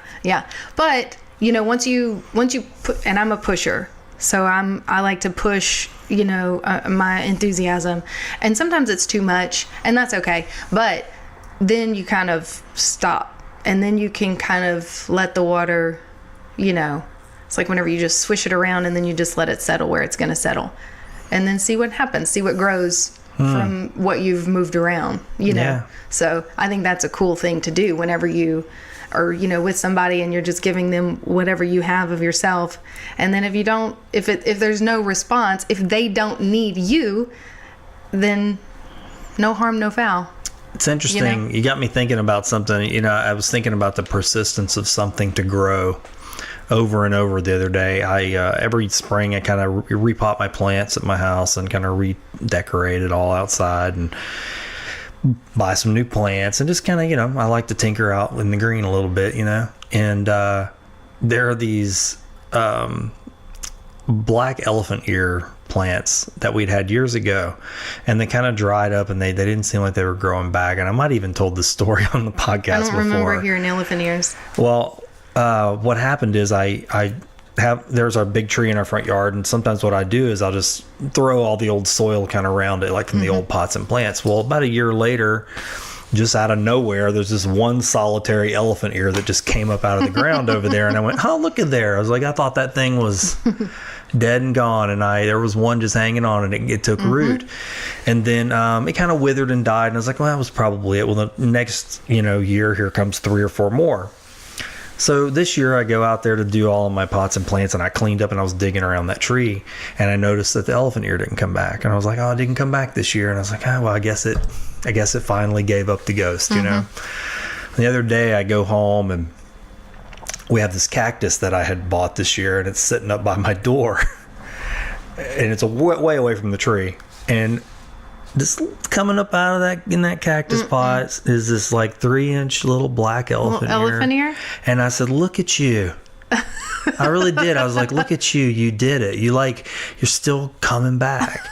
Well, then the other day I see it another pot. It's a little tree, like some kind of weird tree I'd found that I planted, and I saw one coming up out of there, and I said, no. So I guess when I was use the dirt, using all that dirt and like That's grabbing things off the awesome. ground, it just snuck a little ride into those two pots. Yeah. Well, and maybe- I love that. I just Yeah. love the idea of it. And you can think of that in a good way, the persistence of something to grow. On the other hand, it's also the persistence of something that you think, oh, I'm done with that. I got over that. I'm not doing that anymore. here it comes. And all of a sudden it's Oh, like, yeah. oh man, that's still kind of hanging Yep. around.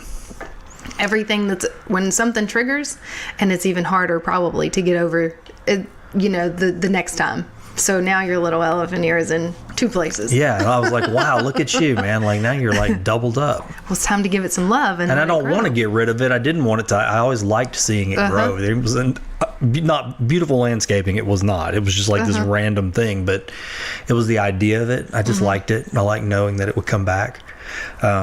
And then this year it was just different. I liked the idea that I was like, moved. It's It moved on. Yeah. It moved It's on. wanting you to take care of it. I know. I need to just. Exactly. Yeah. Yeah. Sometimes that happens. People come, they come back, they come back, they come back, and then, we keep brushing them off. But then sometimes you have to just bite the bullet and say, okay, you must be worth my time for some reason. Yeah. So let's find out why. Right. So I want to jump into the fishbowl. Okay. But before we do, I'll have a question. It's been popping in my head when we were talking. And I think you're the perfect guest to ask, because I almost asked somebody else the other day, and I thought, no, this is not the right question, but I think it's the right question for you. My sister was listening to somebody's episode, and she said, so I don't get what was their good news. And I was like, well, what do you mean? She was like, well, what was their good news? Like, show us find the good news. What was their good news? And I said, well, it was just them. Because they don't do anything like in the community. They don't like you said, have a mission or a cause to rally, right? And Not a particular one. not Hopefully, a particular one, right? That's yeah, what I mean by yeah, that, right? yeah. They're not like the director of the Hopefully Help they- All People Foundation, right? right. I mean, do you That's see what I'm right. saying? Like, I have a title. I am the director No, I know. of the Whistle Stop that's Stanford not program. don't mistake what I'm saying. But she asked me that question, and I thought, that is a good question, I wanted to use it to illustrate the point. And what I told her was, I said, well, people themselves are good news, right? I mean, that's the thing. It's not news. I said, the whole idea of this is to break that. We can go out and get news any time you want. Get on the internet, turn on a TV, whatever. My favorite thing is whenever people don't share their quote unquote mission. If it's part of an organization, I want to know what makes my favorite thing to do when I'm listening is to try and figure out what people's mouths look like and their facial features. I know it's weird, but I try not to look at the picture too much whenever I see it pop up, because when I listen, I want to imagine what their facial features look like based on the way that they speak. Whether their lips are pressed together, like you have a little bit like you have a small upper lip, which makes it seems like to me when I listen to you, it makes the tip of your tongue touch the two top teeth. So you think about that quite a bit. Yeah, which kind of like makes a little whistle sometimes whenever you say certain things. Yep. So I just, those things are very fascinating. So whenever people, even me in the beginning of this, it was like, this is what I do, and we're in the schools, and it's we need to talk about it. But it's my, you don't hear me. You don't know that I almost constantly have a smile on and like a frog in my throat whenever I'm talking about my mission, because I'm scripted. I want to hear the unscripted people, whenever we get down into what their thing Well, and is. that So gets tell into me. what my Tell me question who- is. Tell me. Like, what is your good news? Oh. Like, if somebody, like someone like my sister said, instead of her asking me, what's his good news or what's her good news, what was the news? What do you have to say to that? Like, what's Amanda's good news? What's Amanda's good news? I thought about that because I didn't understand. I like the idea of coming on as a fan because you get to feed off of everybody's good news. You know, I think that if I had to say what my good news was, it's that you can be who you are, and you can be comfortable with that, and you can be happy, and you can give permission. So some people may have an issue with this, but you can give permission, just like Jesus did, or God did, or Buddha did, or Gandhi did, to other people to also be good and happy and spread. It's okay. You don't have to worry about your ego, because the moment you think, oh, I'm not going to do that because it's my ego, it's your ego. The more you try to be humble, that's more ego. Yeah, no, you're right. I mean, you can, because it becomes the thing. I want people to know that. Yeah. I want people to know that if you think you're hot stuff and you're posting 1,000 pictures on social media, I'm gonna like every single one of them, because that you are absolutely hot stuff, and your goal and your mission is whatever it is, and I'm on board with it. And your mission might be to share the good word of the Lord, and I'm gonna like every single post, because there is some truth and some value in that someone else needs to hear. And whenever I comment, if somebody can see, I'm a liaison, not just in my job where I get paid money, but in life. Well, it sounds like that's what you're describing. It's like a rallier. Yeah, I'm for all people, for all things. Have you ever rallied behind something that you went, absolutely not. Dang it. And I never will. You know, you kind of bug me a little bit because you don't really ask for certain things. Well, I'm not going to. I know, but it's in the Bible. And so, if we're ask. following the Bible, if people follow the Bible, then it says it right there. Ask and you shall receive. Well, yeah, but I got that's kind of my sort of the way I do it. You know what I mean? Like, I'm not heavy-handed. Hey guys, go out there and let's get it going. That's me. That's my job. That's just not. Sorry, that's who I am. That's who you are. Right. That's your good news. That's my job. Yeah, mine is. I like to put a thought out there. Yeah. Though, I mean, for me, I guess because I'm probably geared.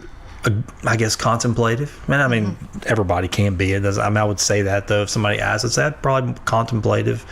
So I like to put a thought out there for somebody to contemplate.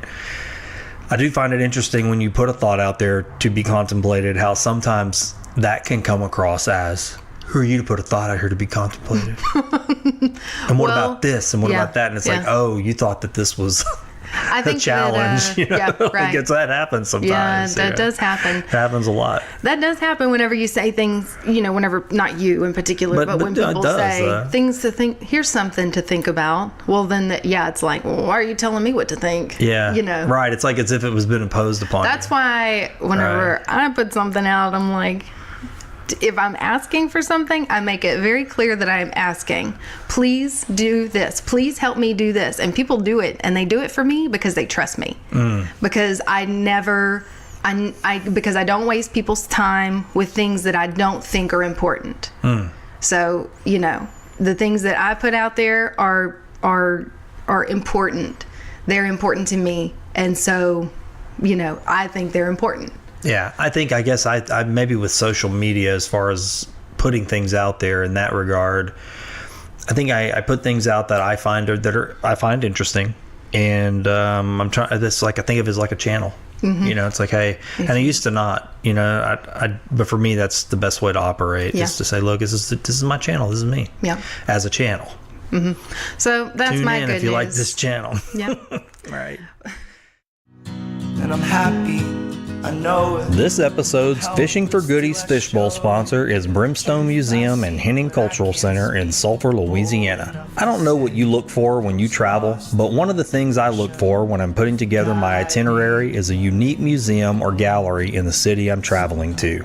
I do this almost every time I go to a new city, but if I'm being honest, I'm guilty of not always doing that very thing right here at home in Sulphur, Louisiana. That's really a shame, because we have one of the most interesting, historically relevant, and culturally rich corners in any city in the country, about 2 minutes from where I'm sitting right now. I'm talking about the Brimstone Museum and Henning Cultural Center. Have you ever really thought about why our city is named Sulphur? They've got a permanent exhibit on the history of the sulfur industry that answers that simple question and more. you really get a full scope of just how important the sulfur mining industry was to the development of Southwest Louisiana and the impact it had on the rest of the world. Yes, the rest of the world. On the same property, right next door to the museum, is the Henning Cultural Center, presenting some of the most interesting, modern, and culturally relevant local art shows I've ever seen. My dear friend Tom Trahan and the Brimstone Historical Society have really worked hard to give us this treasure, and it's a multifaceted jewel that I plan to take advantage of more often. You don't have to wonder what their hours are, or how to get there, or what shows are coming up. Just go to brimstonemuseum.org like I did, and subscribe to their mailing list right there on the homepage. That's brimstonemuseum.org. Tom will make sure you start getting the announcements for each and every new show at the gallery. But you don't have to wait for the mail to arrive to enjoy this historical local treasure. You don't have to be guilty, like me, of overlooking a local wonder that conveniently sits next to the Grove, one of the most beautiful walking parks in Southwest Louisiana. Drop in and say hi to Tom for me. Tour the museum and center, and make sure to tell Tom that you heard about Brimstone Museum on Find the Good News.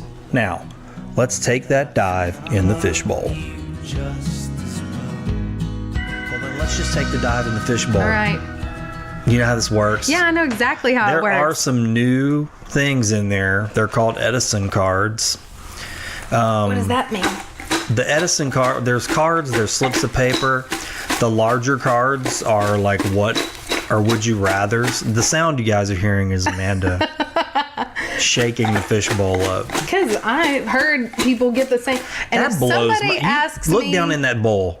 There's a lot of tell stuff me in how here. people draw. There really is a lot of stuff, and then people do draw the same. And I things shuffle it over and all over up. It again. blows my mind. And They're what not, was the one about socialism? I don't know even what that word is. So there would be no discussion. We'll Bless find a way. Irvin for We really answering. tried. Y'all did a great job, and I like his episode is one of my favorites because so many episodes and ours included get so philosophical because people are extremely deep and they don't have an outlet or a good friend that they can be deep with. Yeah, They well, can't that's true. be that That's- a lot of 100% us are authentic like person. that. So, but his episode was so refreshing. And the question about the tea and the way he explained, how tea leaves grow, it was refreshing. It's like he comments on some of the stuff I post online. I saw the ladybug. Yeah, and I one. love it. I'm like, dude, this is an answer. Like, Yep, so many the people real just like answer. say little dumb things or whatever, but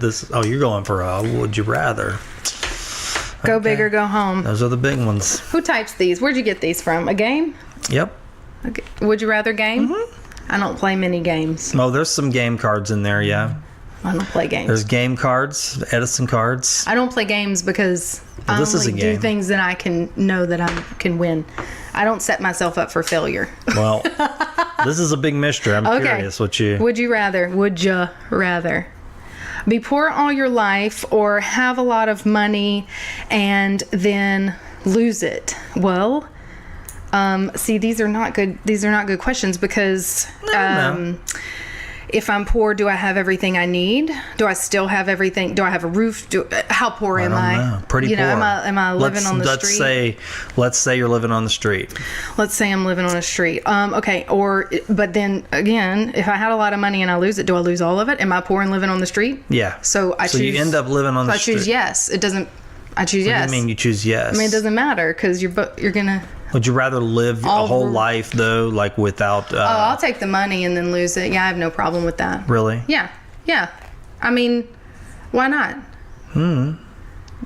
Why? I mean, I am gonna be happy whether I'm poor and living on the street or whether I have a lot of money. And see, the part is how'd you lose it? Did you? I mean, am I sour? Am I mad? I don't or am know, I are me? you? Would you If be? I'm me, then yeah, So I would spend the money. If you lived your whole life with a lot of money and you lost it, would you be mad? then I wouldn't be mad. You wouldn't be. Because that's not who I am as a person. Because things come in and I've gained and I've lost a lot of things, and I never have a bad attitude about it because Okay. it just is what it is. Are you that way about everything? Everything. Isn't that crazy? No. So you're 100% accepting of whatever comes in. Yes. And you know what Always. yes. Always. Well, if I can challenge, okay, so by design, I shouldn't make decisions quickly, because hopefully, because I know now I've made some terrible vehicle decisions that I regret. I can't say I don't regret things, but I still accept the fact that I made a bad decision, and it's still okay that I made that bad decision. And with vehicles, I've made a bad decision like 2 or 3 times. You'd think I'd learn. But I think that having a good outlook can really get you through a lot of things. And like, let's say 4 weeks, Mardi Gras. So that's been longer than that. I was extremely depressed, to the point where I was extremely depressed. Mm-hmm. Like, I've been there. I know what, I don't think I ever could commit suicide, but I do think that thought passes through people's minds more often than people say. Yeah, I think you're right. I think that whenever you're laying in bed and you're depressed, you think, I really could end this.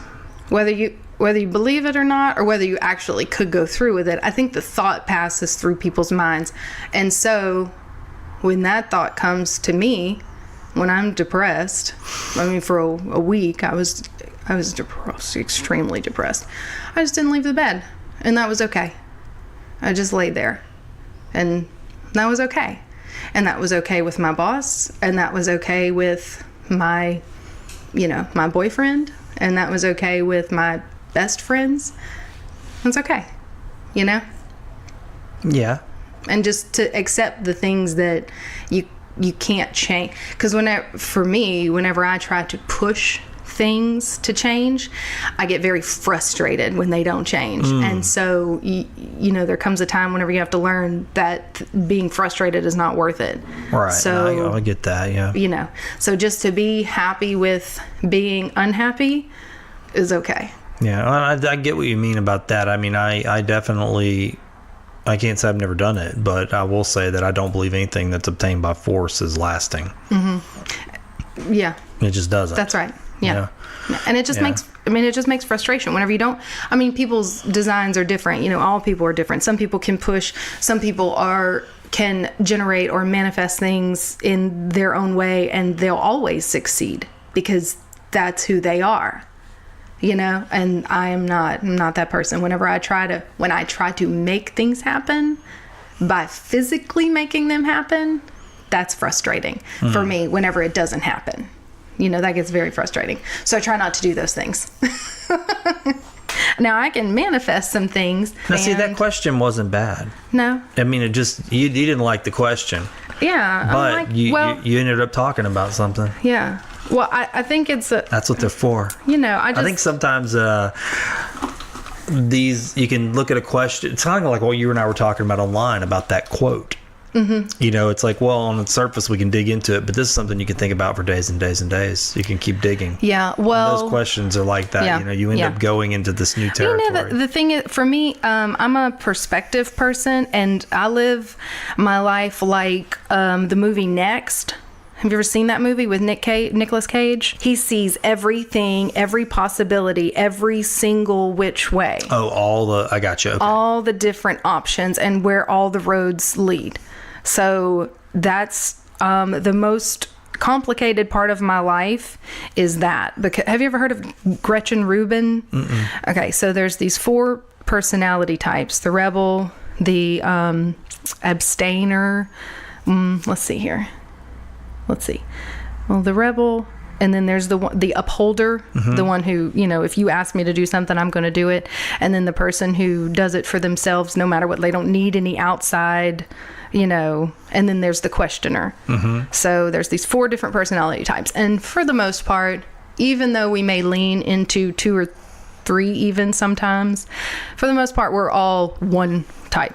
So you may be the rebel and I'm the questioner. So like I ask 1,000 questions before I make a decision, because I can see physically, when I close my eyes, I can see these different like sentences, and if you do this, then this is this, and this is this, and this is this. You know, so questions are hard because I don't have all the facts. I like them because they lead us places. Yeah. You know. Well, I'm a weirdo, and so they led you in that particular diatribe that you just shared. Yeah. And, I mean, it was good, right? So I mean, that's how we learn about people. That stimulated that to come out of you. So I like that about this, because you just never know what's going to happen. I like looking at your face because it is weird. It's a weird answer, and It's not that weird. No. I'll say this one more thing about. Was it even an answer? No, it was. I try to. That's another thing that I really. That my boss has taught me. She tries to, see my tongue hit the top of those teeth. She tries to make you say the answer. She doesn't want to say it. You know, whatever the answer is going to be. She's trying to draw it out of you. Right, exactly. And sometimes I get so tired of that game. And sometimes I just have to look at her and say, it's like, just tell me. I think you already know what you want to hear. Why don't you just go ahead and tell me?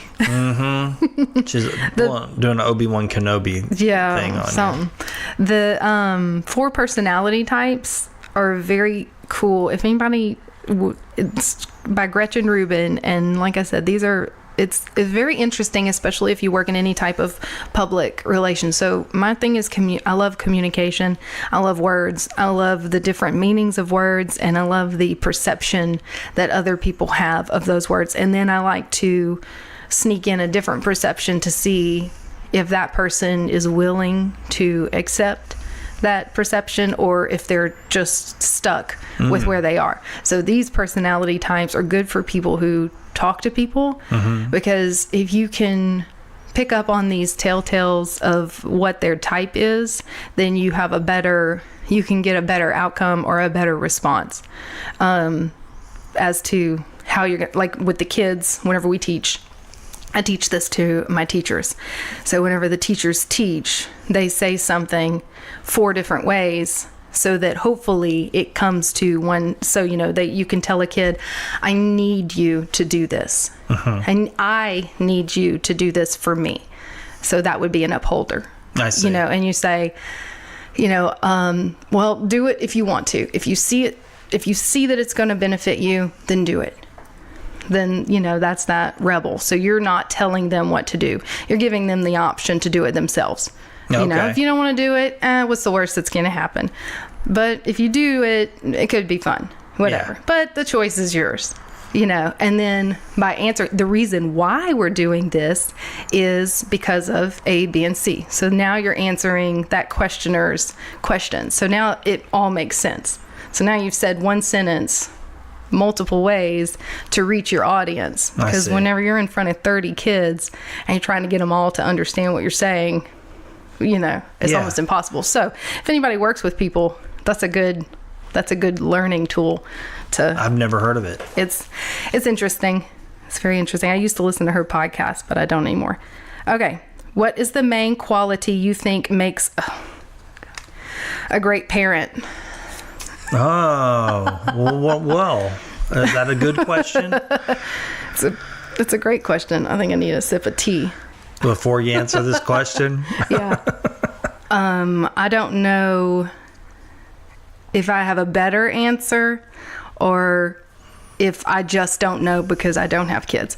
It's absolutely difficult to imagine that someone without kids could help you raise your own kids, because you have no idea what's going on. But aren't you around kids? I'm around a ton of kids. Are you around them for prolonged periods of time, like same kids? Yes. I mean, I think to some degree then, while you may not, you know, be taking their temperature, you know, packing their lunches and tucking them in at night, I mean, you are with them. Yeah.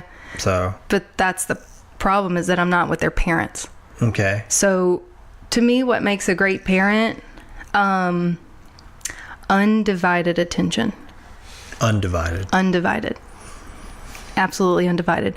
And especially between birth and 5 years old, because that's when the subconscious is developed. And that is when you have the largest impact. So if you are If you are unattentive to your child that's 1 year old or 2 years old, and you think they don't know, 20 years later, you're going to realize that they did know. So that is between the ages of 1 and 5, the subconscious is developed. That is when the most childhood trauma happens, because that is whenever parents think that the kids don't know what they're doing. But kids know. Yeah. And it affects them for the rest of their life. I've been saying that to people that are close to me for a long time. I'm like, you think you can say this stuff and do this stuff and that you're just going to be able to reboot and just change later. And these kids get older. Yeah. They get older. Yeah, sure. But that stuff is stuck in there. Yeah.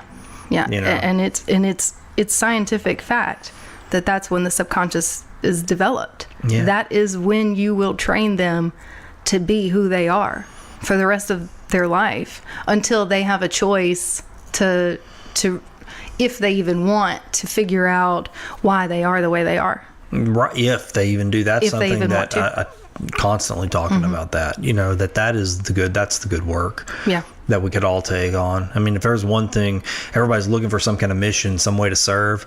Yeah. Serve the kids. Yeah, well, and serve them by serving yourself. I mean, because look, you got that work is necessary. I think everybody needs to do that work. You got to excavate. You got to get inside yourself. Even if you think you had a charmed life and it was perfect, there's something in there to be learned. Right. You know? Yeah, and not only that, what makes a great parent is the village that she or he chooses to allow in.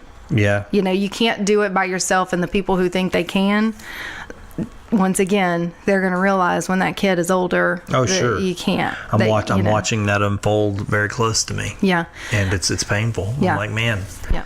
it may not be seen today, but give it 10 years and then there's going to be these kids are going to have problems. Yeah. And the people who are not parents, be a village.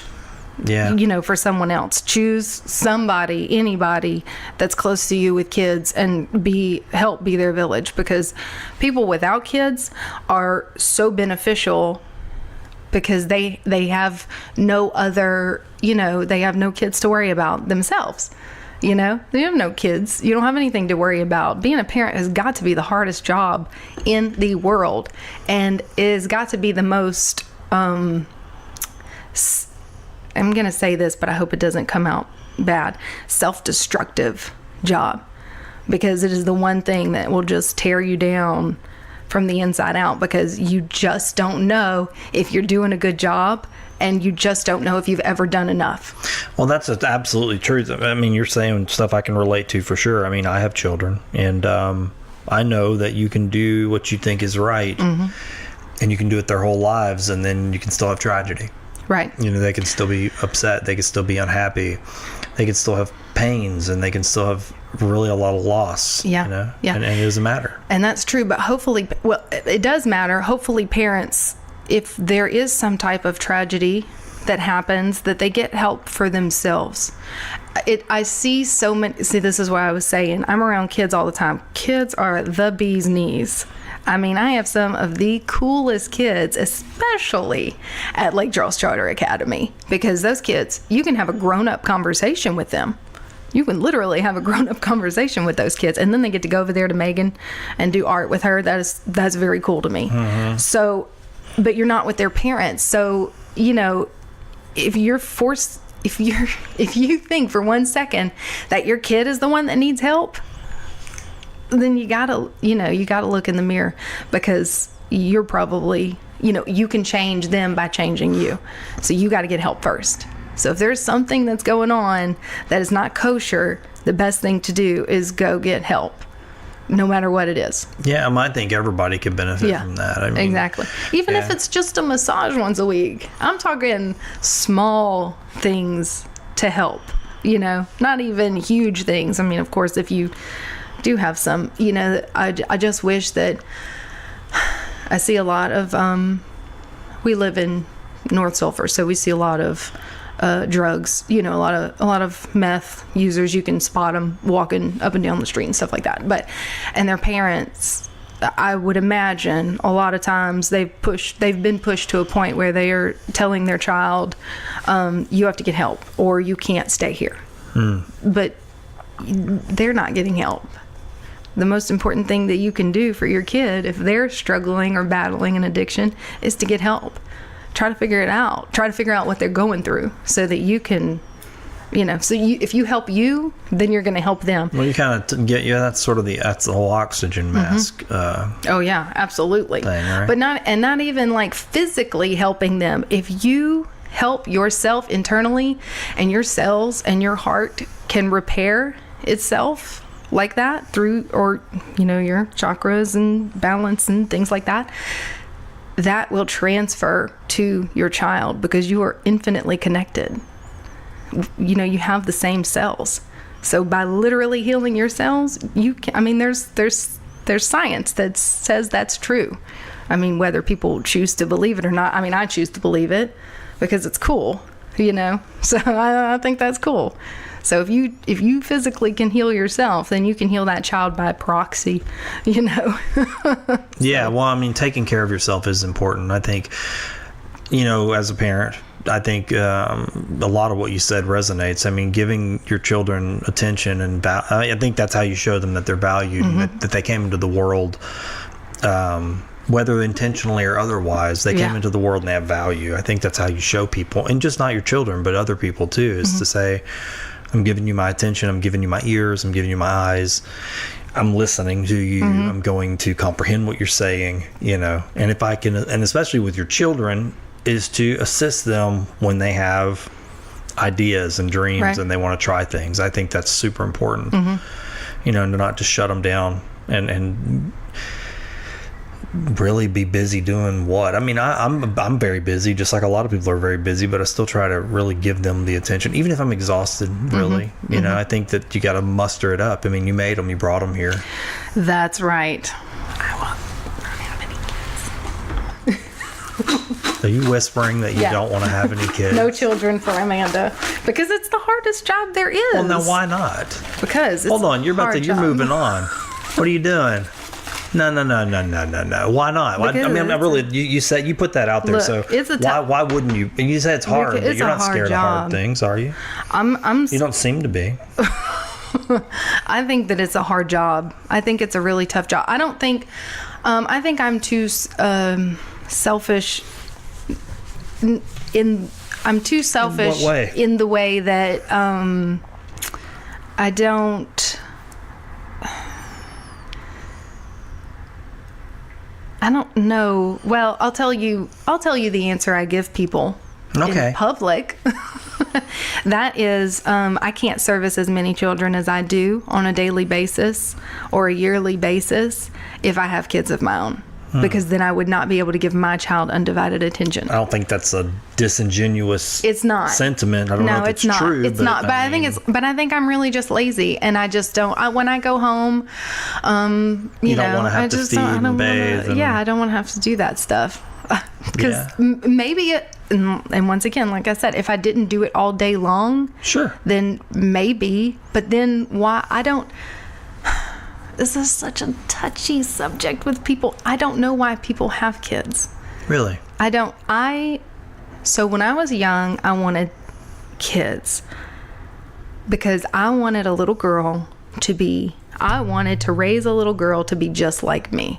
Really? To be strong and to be, just to be like me. Yeah.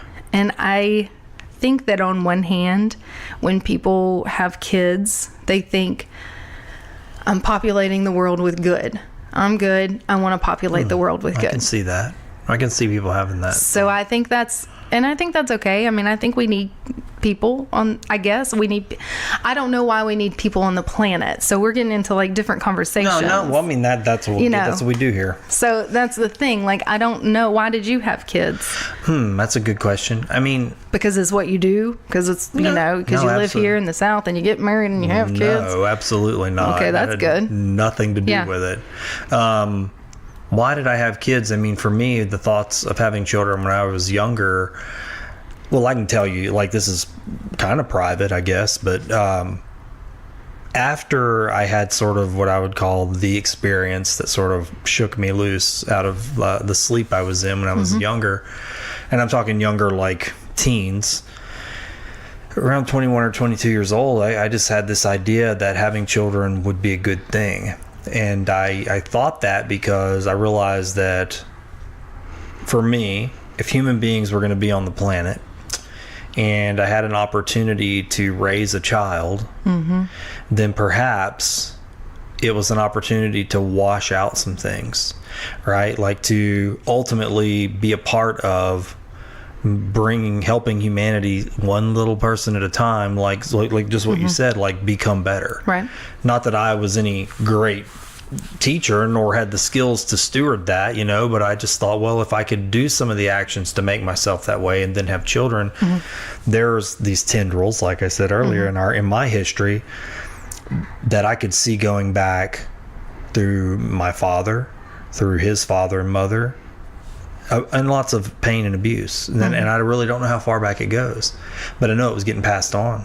Right. And so there was two options: have no children and end it, or become a sieve, right? And say, I can sieve this out and conceive, Right.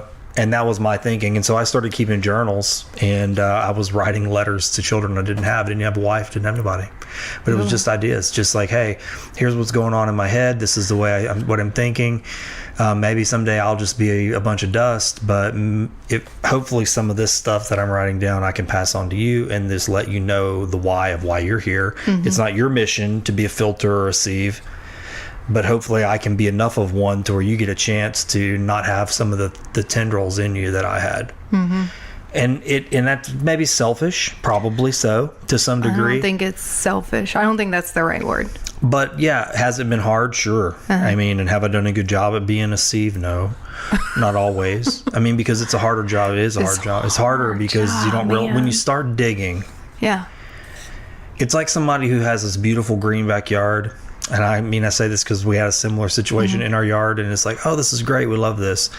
And then years later you are digging and you go, there's some like rust colored stuff under the ground, and then you keep digging and you find a 40-foot, steel pipe in your yard, and then you dig in further and they go, oh yeah, the guy who lived here 80 years ago used to park his cars back and bury them in the ground and stuff. You know what I mean? It's like, or when you're a kid and you're like, you find a tree root and you go, oh cool, and pull this up, and you keep pulling and you keep pulling and pulling and pulling, and sooner or later you're like in this whole network of roots.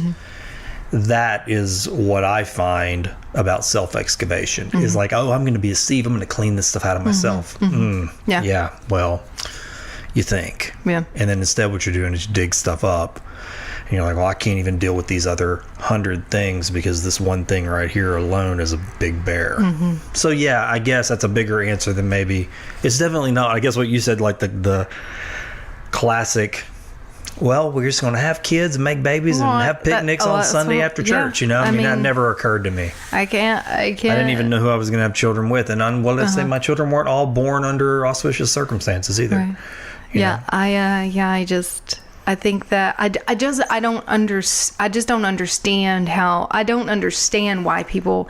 I just want to know because I'm very curious. I want to know genuinely, why did you have a baby? Yeah. I want to know because I think that people have kids to heal. Heal themselves. I think that relates to me. What you're saying definitely fits with me. They either want to populate the earth with good or they want to do it better than it was done, which you can attest to the fact that even though there were some issues, it wasn't done that terribly bad. Yeah. And here's, again, I don't know, but I think nature moves forward. I mean, you're kind of getting into what you said to get into a whole other conversation, but there is something. And then why do we even about being a part of that, though, about like just being a part of a natural process that you can be a part of. It's kind of it is, I don't know. Some people say it's a miracle and all that. It is a miracle. I have seen a baby be born, and it's incredible. The coolest thing. I don't know if I'll ever find anything that'll top that moment. Yeah. There's a lot of wonder in things making and being born. Women produce DMT whenever they give childbirth. The psychedelic Really? DMT. Yeah. Yeah. Women. I didn't know that. Yeah. They produce a small. So there's a few different times from actual psychedelics you can get DMT. It's a hormone in the body, or childbirth is another one, and then sex. So those are like 3 times when DMT can be like excreted. And so I just think that is the coolest thing ever. And I swear to the universe, whenever I watch this baby come out of my friend, I was also a part of. I think that by synergy, that I had also got a hit of DMT off of her. I think because I'm a woman. I don't think men. I don't know if men get the same. What you're describing. I remember having this conversation years ago with a lady that was a neighbor, and we were talking about having children. And I mean, I've told my daughter this, and I mean, I remember the words when my daughter was born. I laughed and I cried, and like it was like euphoria. And the words that came out of my mouth, she goes, well, what? I was trying to describe it to her, and I said, in that moment when she was born, I perceived the universal harmony. Yeah. And so maybe men can do that too. Well, sure. See, because people don't talk about that. No, it's true. It's true. I mean, and I think they do talk about it. People are like, oh yeah, I watched my kid get born. That was the best thing ever. No, it was the coolest thing ever. I mean, that's it, but it's so hard to put into words. But like euphoria is a great way to describe it. Because I mean, it was like an overwhelm. Everything was overwhelmed with all the chemicals that I've told this to myself. I got the biggest chemical dump, and it was sorrow, it was joy, it was everything, and it was like being a part of the process that's been going on with our creature as long as our creature has been, just to be involved in it. Now, did I have a feeling when all my children were born? It was never like that again. Right.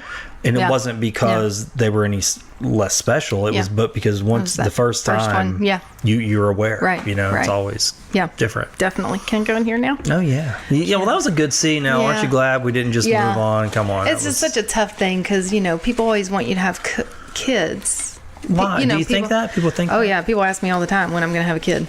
Yeah. When are you going to have a baby? People do. Yeah. Really? Nobody ever asked me that. Really? What's because you got kids? Nah, yeah, maybe. If you don't have kids, people want to know when you're having them. If you got 3 of them, people are like... Or if you're not married, when you get married. Why are you... exactly. Why are you... When are you going to stop having babies? Okay. What's the black card? I don't know. Oh, God. Might be the worst one. I really don't know. The colors, there's colors in there? Yeah, no, I know. You don't know these things? There are different categories, I believe, but I don't know what the categories are. Oh, I don't look. I don't want another orange one. Draw a piece of paper. Okay. Yeah, do a paper. Okay. There you go.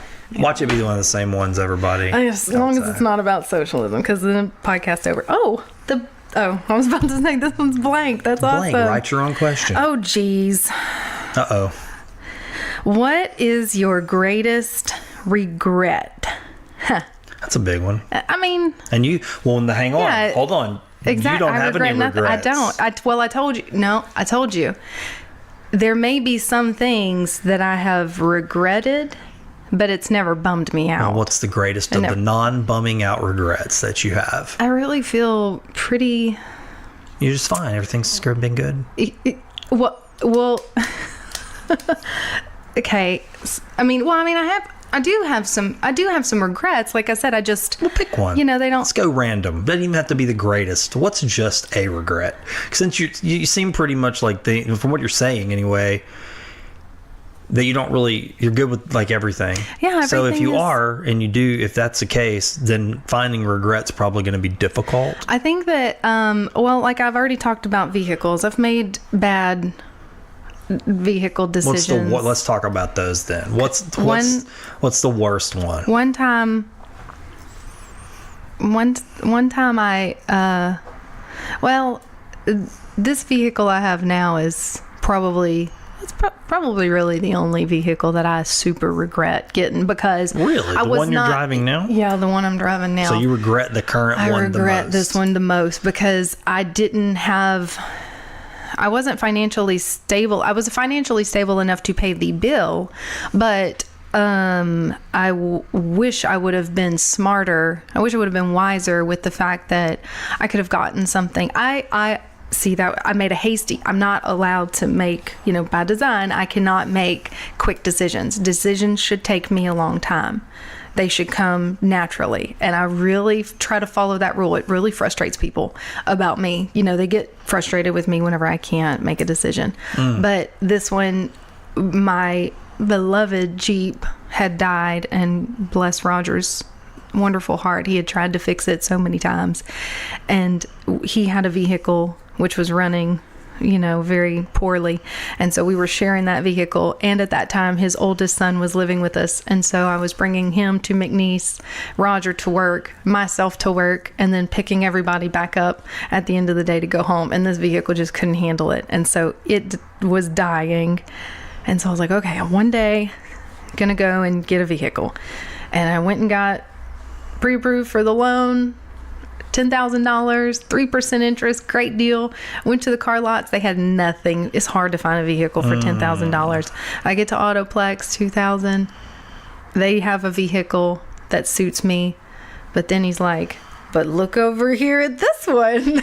Okay. We can approve you so you for were this. Dazzled. Yeah, you got to be dazzled. And I was like, oh, that's what I need, because it's big and I haul a lot of kids around, and, we take these out of town competitions and we have big signs that we have to get. I need this big vehicle. And I really just wish I would have gotten that little $10,000 vehicle and paid it off and then gotten something that I really wanted. Mm-hmm. And so you made a hasty decision. So you really regret making hasty decisions. Yeah, that's anytime you've ever had to do that, that's a big regret, huh? Yeah, but I can't really say that, because I got a divorce, and that was, even though it may have been a building up decision, it was a pretty hasty decision. It came in a moment. It came kind of fast. It came kind of quickly. So. And I always tell people, that old saying, if you knew then what you know now, then you would. If I knew then what I know now, I would still be married. But it took meeting Roger to learn the things that I needed to know in order to stay married. So I got you. That kind of, so that's no regret for me, because two things. I've got Roger, and he's pretty cool. And, number two, I know me better than I've ever known me before. Yeah. That makes sense. So. How long were you married? Still no regret. We were together. We got together in 1996, and we stayed together middle school, high school, got married, graduated, and then we got married. And then we stayed married for 9 years. Wow. So we were together for a very long time, But that's life. Yeah. And whenever you're growing, and that's what was happening. I was growing, and I didn't know what to do with my new, my new growth. I didn't know what to do with me anymore. And even, and he never encouraged, he never discouraged anything. He probably didn't even know that I was growing, but I didn't know what to do with me. And so we just lived this very, very monotonous type of life. We hunted, we fished, we poured concrete, there are a lot of things that I can do, and I am so grateful for that. But there was no adventure, there was no, unless it was a hunting trip that we were going to have, Sounds like you were saying it's kind of like stagnant. Yeah, it was just very routine. See, that's the thing about children. On that note, right. I mean, children make things, they break all that.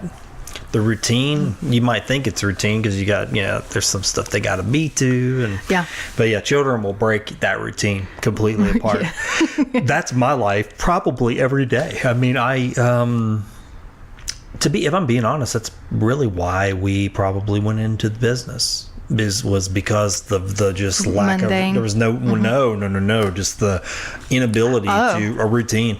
Which we do keep a routine, but we still have the flexibility. Like when something happens with one of the kids, it was just like, it seemed like it was just chaotic to this constant schedule breaking. There was just no way to maintain. I'd have been fired from every job I could have gotten because I'd have constantly had to leave. Right. I was like, I gotta go. Gotta take off again. I gotta go. I need an hour. I need 30 minutes. I gotta go. And all rando times, so you just never know. Well, that's the first time you've used, if I'm being honest, this whole podcast. Really? I didn't notice. Do I use that a lot? Well, I mean, I don't listen to every. I don't listen. You don't listen to every I listen to every episode 3 times actually, or more. But no, I guess I never. Sometimes when I first started this, I would pick apart every little thing I said. I was like, "Ooh, I'm saying that too much. I'm saying this." I was like, "Wait a second, I got to stop that. That's not what this is. I just talk the way I talk. This is the way I talk." I like it. I like when people are who they are and they say what they say. Yeah. Well, I mean, the podcasts I listen to, the ones that I like, they have habits, and that's a person, right? I mean, that's a real person. I think that makes you feel like you know somebody more. Yeah, absolutely. Whenever you can pick up on their, different things. I like that. One of the side effects of this has been that when I do meet new people that I haven't met before and they have been listening to the show, this seems like it's taken a lot of the warm-up stage out of things, which is kind of nice, to be honest with you. They're like, "Oh, I listened to your show." I'm like, "Oh, well, then they already know." They know what the fishbowl is. They know some stuff. They already know some stuff, so I don't have to reintroduce me. You didn't answer these questions. No, but we talked. I did. I kind of gave feedback inside. Feedback. There you go. The word. Well, I usually close this show by asking people, so here's the line I say, "So how do people get in touch with you?" Blah, blah, blah. But with you, I do. I have a get in touch ability. I know you do. But we're going to talk about what we talked about off pod. Okay. About your social media profile for people who are listening to this who don't know you. So I'm going to tell this story from my perspective, and you can fill everybody in on the real deal. So, like anybody that's putting anything out there, you start to kind of see who's listening and who's liking, and then I started seeing this person, and I'm saying person because I was confused by the gender and the identity. And I was like, okay, who is this? The name was A space, man space, duh, D-U-H. And it said male was the gender. And so I said, well, okay, this person's been looking and liking and making comments. Let me go look and see who this is, because they seem to be liking the show. They, again, the mysterious they. I like they. The non-binary gender pronouns. And so I started looking at the pictures, and I said, well, there's some of this lady, and then there's a lot of this man with the lady. So, and because it said man, I didn't know, and so I was kind of like, I was like, I don't know, I'm not gonna go friend this person because I don't know if this is even a real account. I just didn't. But you accepted my friend request. Eventually I did, and I'll tell you, wasn't it? It was after Brian Moore's funeral. Oh yeah, I sent you a message because I was really hoping to see you there. It was a nice message too. How awesome you were. It was a nice message, and you were friendly, and I knew something pretty terrible happened that night, and it came at a good time. And I was like, okay, so this person's all right. And I still wasn't even sure if you were a man or a woman, but I didn't care at that point. I was like, okay, it's just somebody who was having fun with their Facebook profile.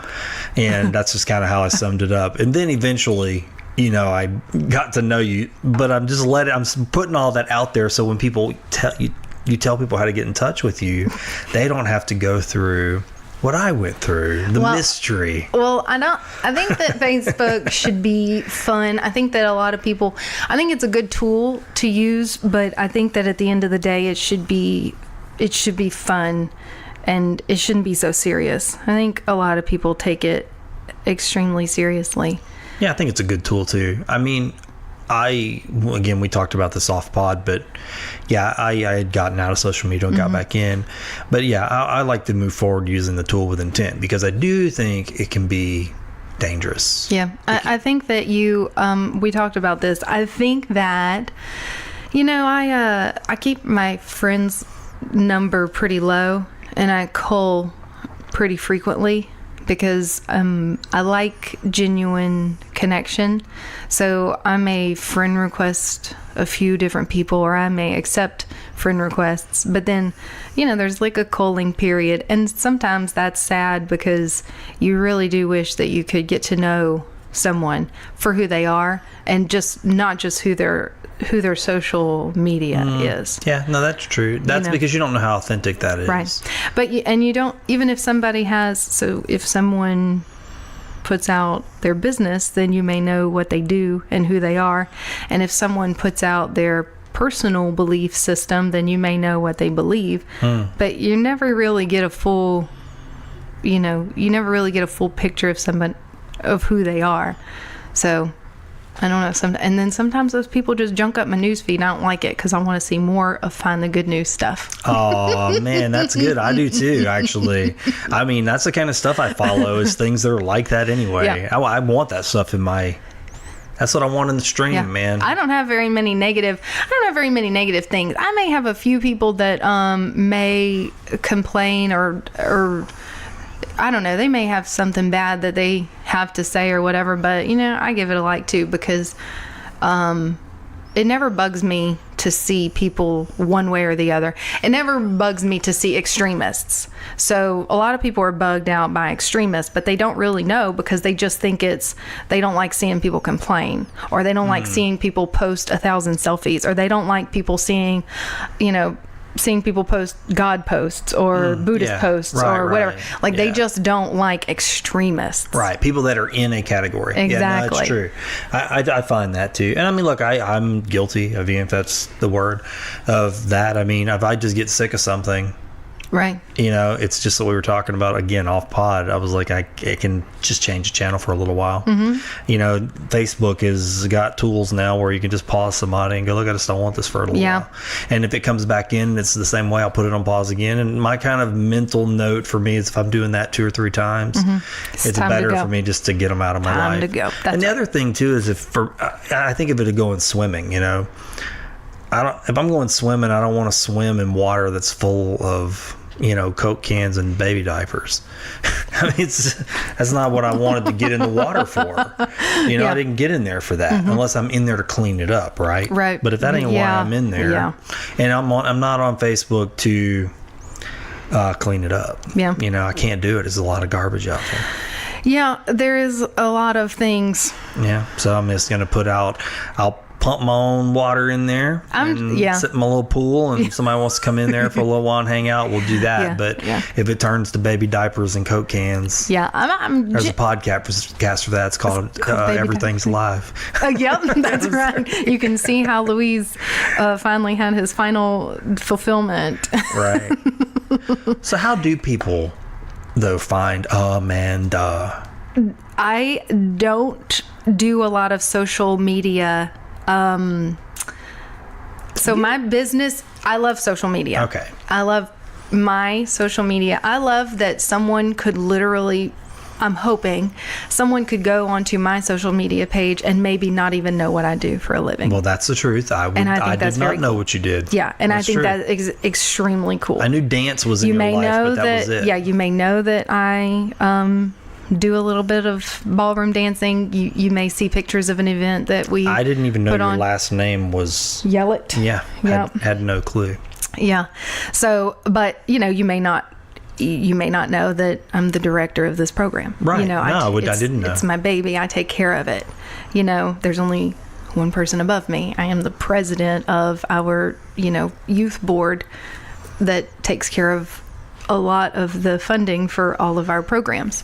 I mean, not our in-school programs, but our competition program, so I like that. I think that's very cool. If you're interested, if any schools are interested in having ballroom dance, then they can email me, Yellott, YELLOTT at yahoo.com. And then also, we do Mad Hot Ballroom. So if anybody out there is familiar with Mad Hot Ballroom, that's our largest fundraiser for the school programs. So, and I purposely didn't bring that up because I know you said there was some stuff you can't really reveal and talk about. I didn't talk about any no stuff. Okay, so we just want to put out there though that Mad Hat Ballroom, you're associated with that. Yep, that's right. There's this is our 10th year, so it's pretty crazy. It's been going on for a long time, and it's our main fundraising event for the Whistle Stop. So, if anybody's interested, I'm sure there are several people that or people in your community that are celebrities or even coaches. So it's like our little Dancing with the Stars. We pair coaches with celebrities, and they have from February till August to learn their routine, and then they put it on the stage and people vote with their dollars, and we hopefully raise a lot of money. So awesome. Well, what do you think? I mean, since we're really kind of done wrapping it up, I mean, as a fan coming on the show, what was the experience? It was a good experience, but I think that we did talk a little bit. What I really wish is that we would have talked about as a fan, I would have liked to have talked a little bit about every episode. I think that would have been really cool to have a little summary of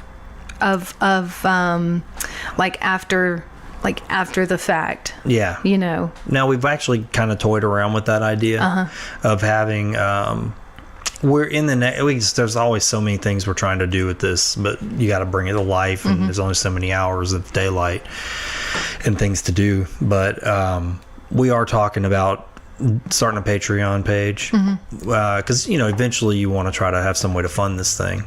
Because it's a lot of time, it's a lot of work. It may not seem like it, but it is. I can't even imagine. There's a lot of hours of editing and listening and creating posts, and just it's a lot of time. I mean, it's like having a client that doesn't pay. So it's true. Pro bono. Yeah, it's pro bono client.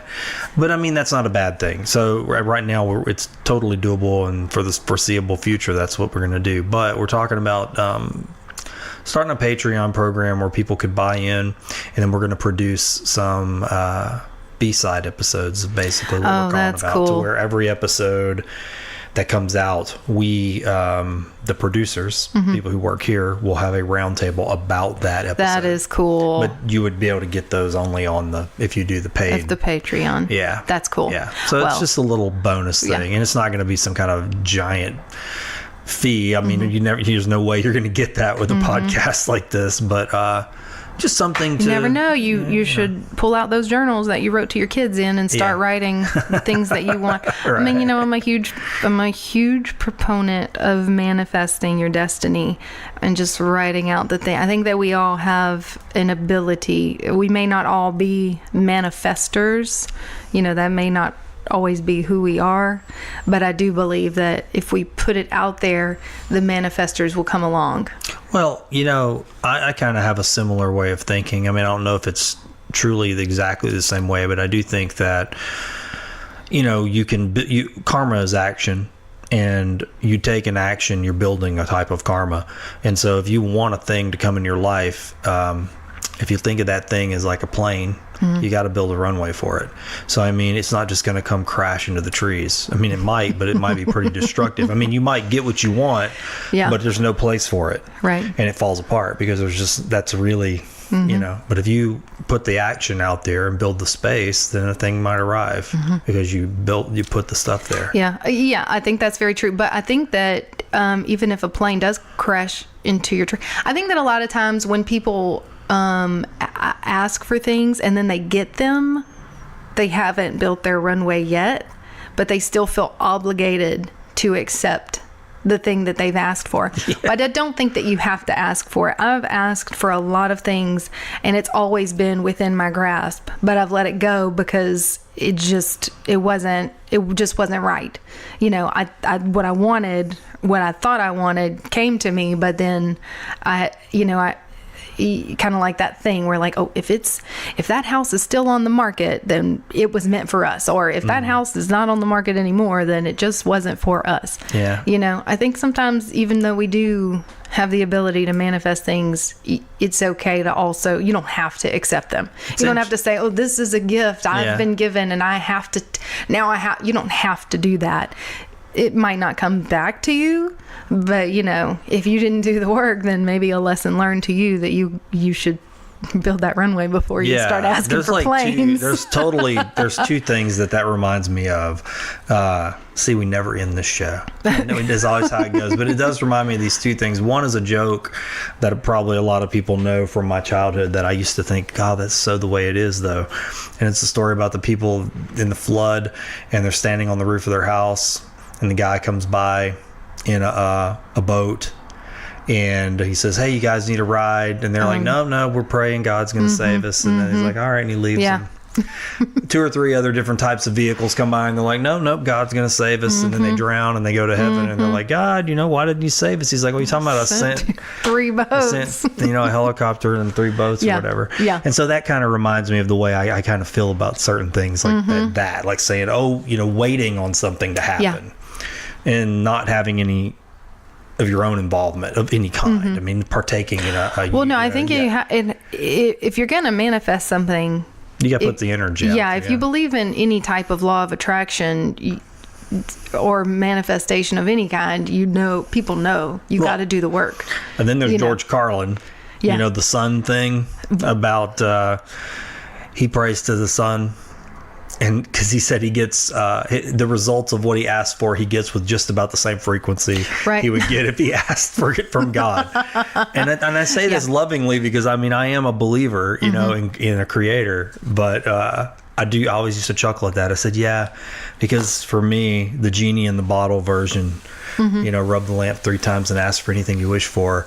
I don't know. And that's just, I'm a skeptic. I'm I'm not saying things don't happen and align and it feel like it. So I'm just saying, for me. So I just want to say to everybody out there, I keep talking about this design. So the human design is where you send in like your date of birth and your place of birth, and then it comes back with like a kind of a birth chart. What you're talking about, like the skeptics, it's not necessarily, and people aren't necessarily skeptical, but it just may not be a part of your design. You may not be. So there's different types. There's manifestors, generators, and then there's projectors, and then I think there's one other kind. Or you could be like a combination, like a manifesting generator. That's what I am. And so you just may not be, you may be a projector. It's not that you're necessarily a skeptic. It's just that's the way you were designed to be. You don't have to be so... That's, back to what my good news is that you don't have to be so down on yourself for not being a particular or certain way. You're not a skeptic. It's just not your design. That is not your job. So you have to, that's why we need each other. I'm a generator, so that makes me a worker. So you can tell me I take instructions extremely well. You can tell me what to do all day long and I will do it because I'm a server. I'm a servant. That's what I do, so. Yeah, no, and that goes really well in sort of a view I tend to take about the body, and it's something in Christianity you hear quite a bit that all the body parts matter. They have value, even the parts that we disregard, know, and I think about that quite a bit. I'm like, it's so easy to think, oh, the head, the eye is so important, and the heart and the hands. But, pull one of your fingernails off and then accidentally bump it up against the door jamb one day. And then you might think about, well, that thing I clip off and I'm chewing on and like, I don't even think about it. I was like, oh, who cares about a fingernail? Exactly. It's all a part. It doesn't make anybody a skeptic just because they don't believe. That's right. It's just you gotta wait for somebody else to do that work for you, and that's okay because that's what we're here for. Well, my son's big into that. He writes things that he wants to manifest in his life on his mirror, and affirmations and stuff. And but what I like about it is when he does that, he puts the work in towards the thing. Right. And it's what you were saying. It's Yeah, like you he's not can't just going, I'm just- going to read this like it's a magic spell. Yeah. I'm going to say the words and it'll arrive, Yeah. I mean, I do believe that words have power. They have I a think they have frequency power. and a Absolutely, vibration. sure. And so, when those things meet, coincidence, two instances coinciding, that's, some people don't believe in coincidence, but when you break the words apart and it's two instances coinciding, then it makes perfect sense. Who could not believe that? Right. Yeah. Words are coincide. Yeah, words are cool. That's that's the thing. Yeah. So I think that I do think that you can.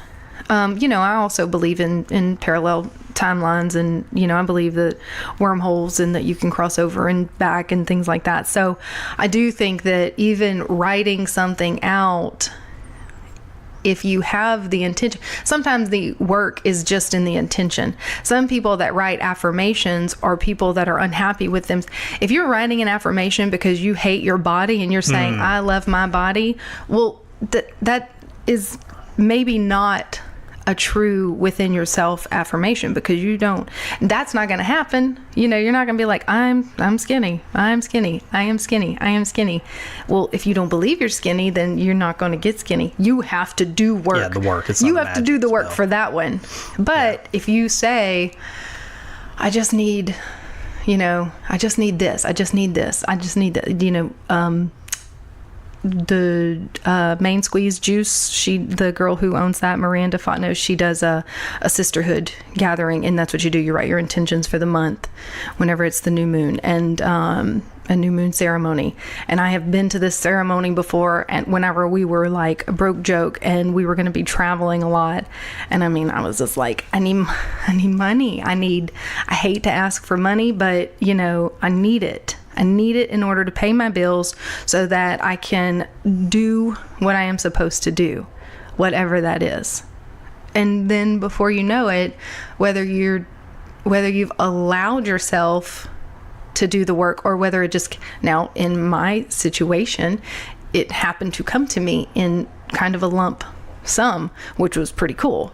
But that doesn't always happen. But because I knew it was going to happen, I believed that it was going to happen. And so maybe in my twisted mind, where I believe all things there's no wrong for me, whether it's Buddhism or Christianity or whatever. Nothing is wrong. All roads lead to Rome, as far as I'm concerned. They just use a different vehicle to get there, So in my little world, I'm like, oh, well, I probably went over into this timeline and changed some things. I see. Okay. Really fix some things around over where you're here going. so that I could have it over here in this timeline. I mean, might be weird, but that's the way I live my life. It's not weird. It's just interesting. Yeah. Well, makes it interesting. I mean, look, we're talking about time travel. That's my favorite thing. Yep. I mean, those are in my view always, because it's interesting. Yeah, I think that's possible. I think that if you, I think that anything is possible, but I think that the people who it doesn't happen for, it's not that they should not believe, it's just that they should look further into themselves to see what works better. Because you just may not have that ability like someone else someone else have. So then you really need to be seeking out, someone else to complete you, to not complete you. We can't complete, each other, but, to just kind of maybe close in some of those gates so that both of you are getting optimal, outcome. Or the best, living your best life. I know that's weird. You hate that, don't you? Oh, you can tell, can't you? I'm just not. You're not on I'm not board a hashtag best life. And it's not that I haven't. I don't know what my aversion You're is. a hashtag find the good Friday. That was such a hard hashtag for me to write. Really? Was it? Now, why is that? Because hashtags are hard. No, I use them. They work, though. I do use them. Hashtags are hard. I click them. I actually like hashtags. They're easy on Instagram. For some reason, when I have to type one on Facebook, I have to type it like 5 times. Wonder why. I don't know. Huh. Hashtags are hard. I use them. I don't know. Well, hashtag this was a good episode. It's a long one too. No, it was a good episode. I hope that I hope as a fan it was fun too. It was fun. I just wish that we would have given more love to all the people that I love. Well, I think it's But I cool love though to the have episode somebody of- on that's a listener. I mean, I've had people on that's not listened to a single episode. I'm like, why would you come on a podcast Listen that you to don't me. listen to?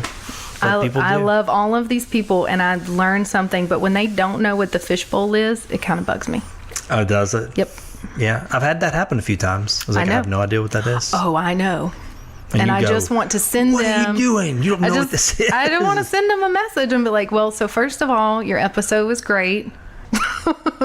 But I need But what are you to- doing going on a podcast that you haven't even listened to? No, I think it's very cool that people send you. I think it's very cool that people refer you to people. So, I just Well, that was a little harder at first. to get people to refer. No, I had a list that I had made, and then I started getting referrals. But my first few episodes were people that I kind of had sort of relationships with. That's a good So I thing. said, well, I can tell them what my plan is, and that it's happening. So it's not like, hey, we're going to try this out. And I was like, this is happening. I want y'all to be the first ones. It just so happened that those 3 people were connected to a lot of other people in different kind of categories. So that validated the show right out the gate. Yeah. You know what I mean? It was like, oh, you got Mickey, you got Carrie, Yeah. you've got Morgan. Yeah. They all know people. And those 3 really ended up being really great choices. They weren't really strategic. It just worked out that way. Yeah. And so and now what's happened is when I get a name, or even if it's somebody that I just happen to discover, when I reach out to them, I'll go, hey, I used to have this whole spiel. I was like, hey, I have this podcast. It's called Finding the News. That's the point of it. Yeah. And I don't have to do as much of that anymore. They're like, oh no, I know what it is. My friend such and such has been that's on cool. it. So that's happening now, which makes it a lot easier. They're like, oh, cool. I think Yeah. that people are much more connected than what they think or what we, Yeah.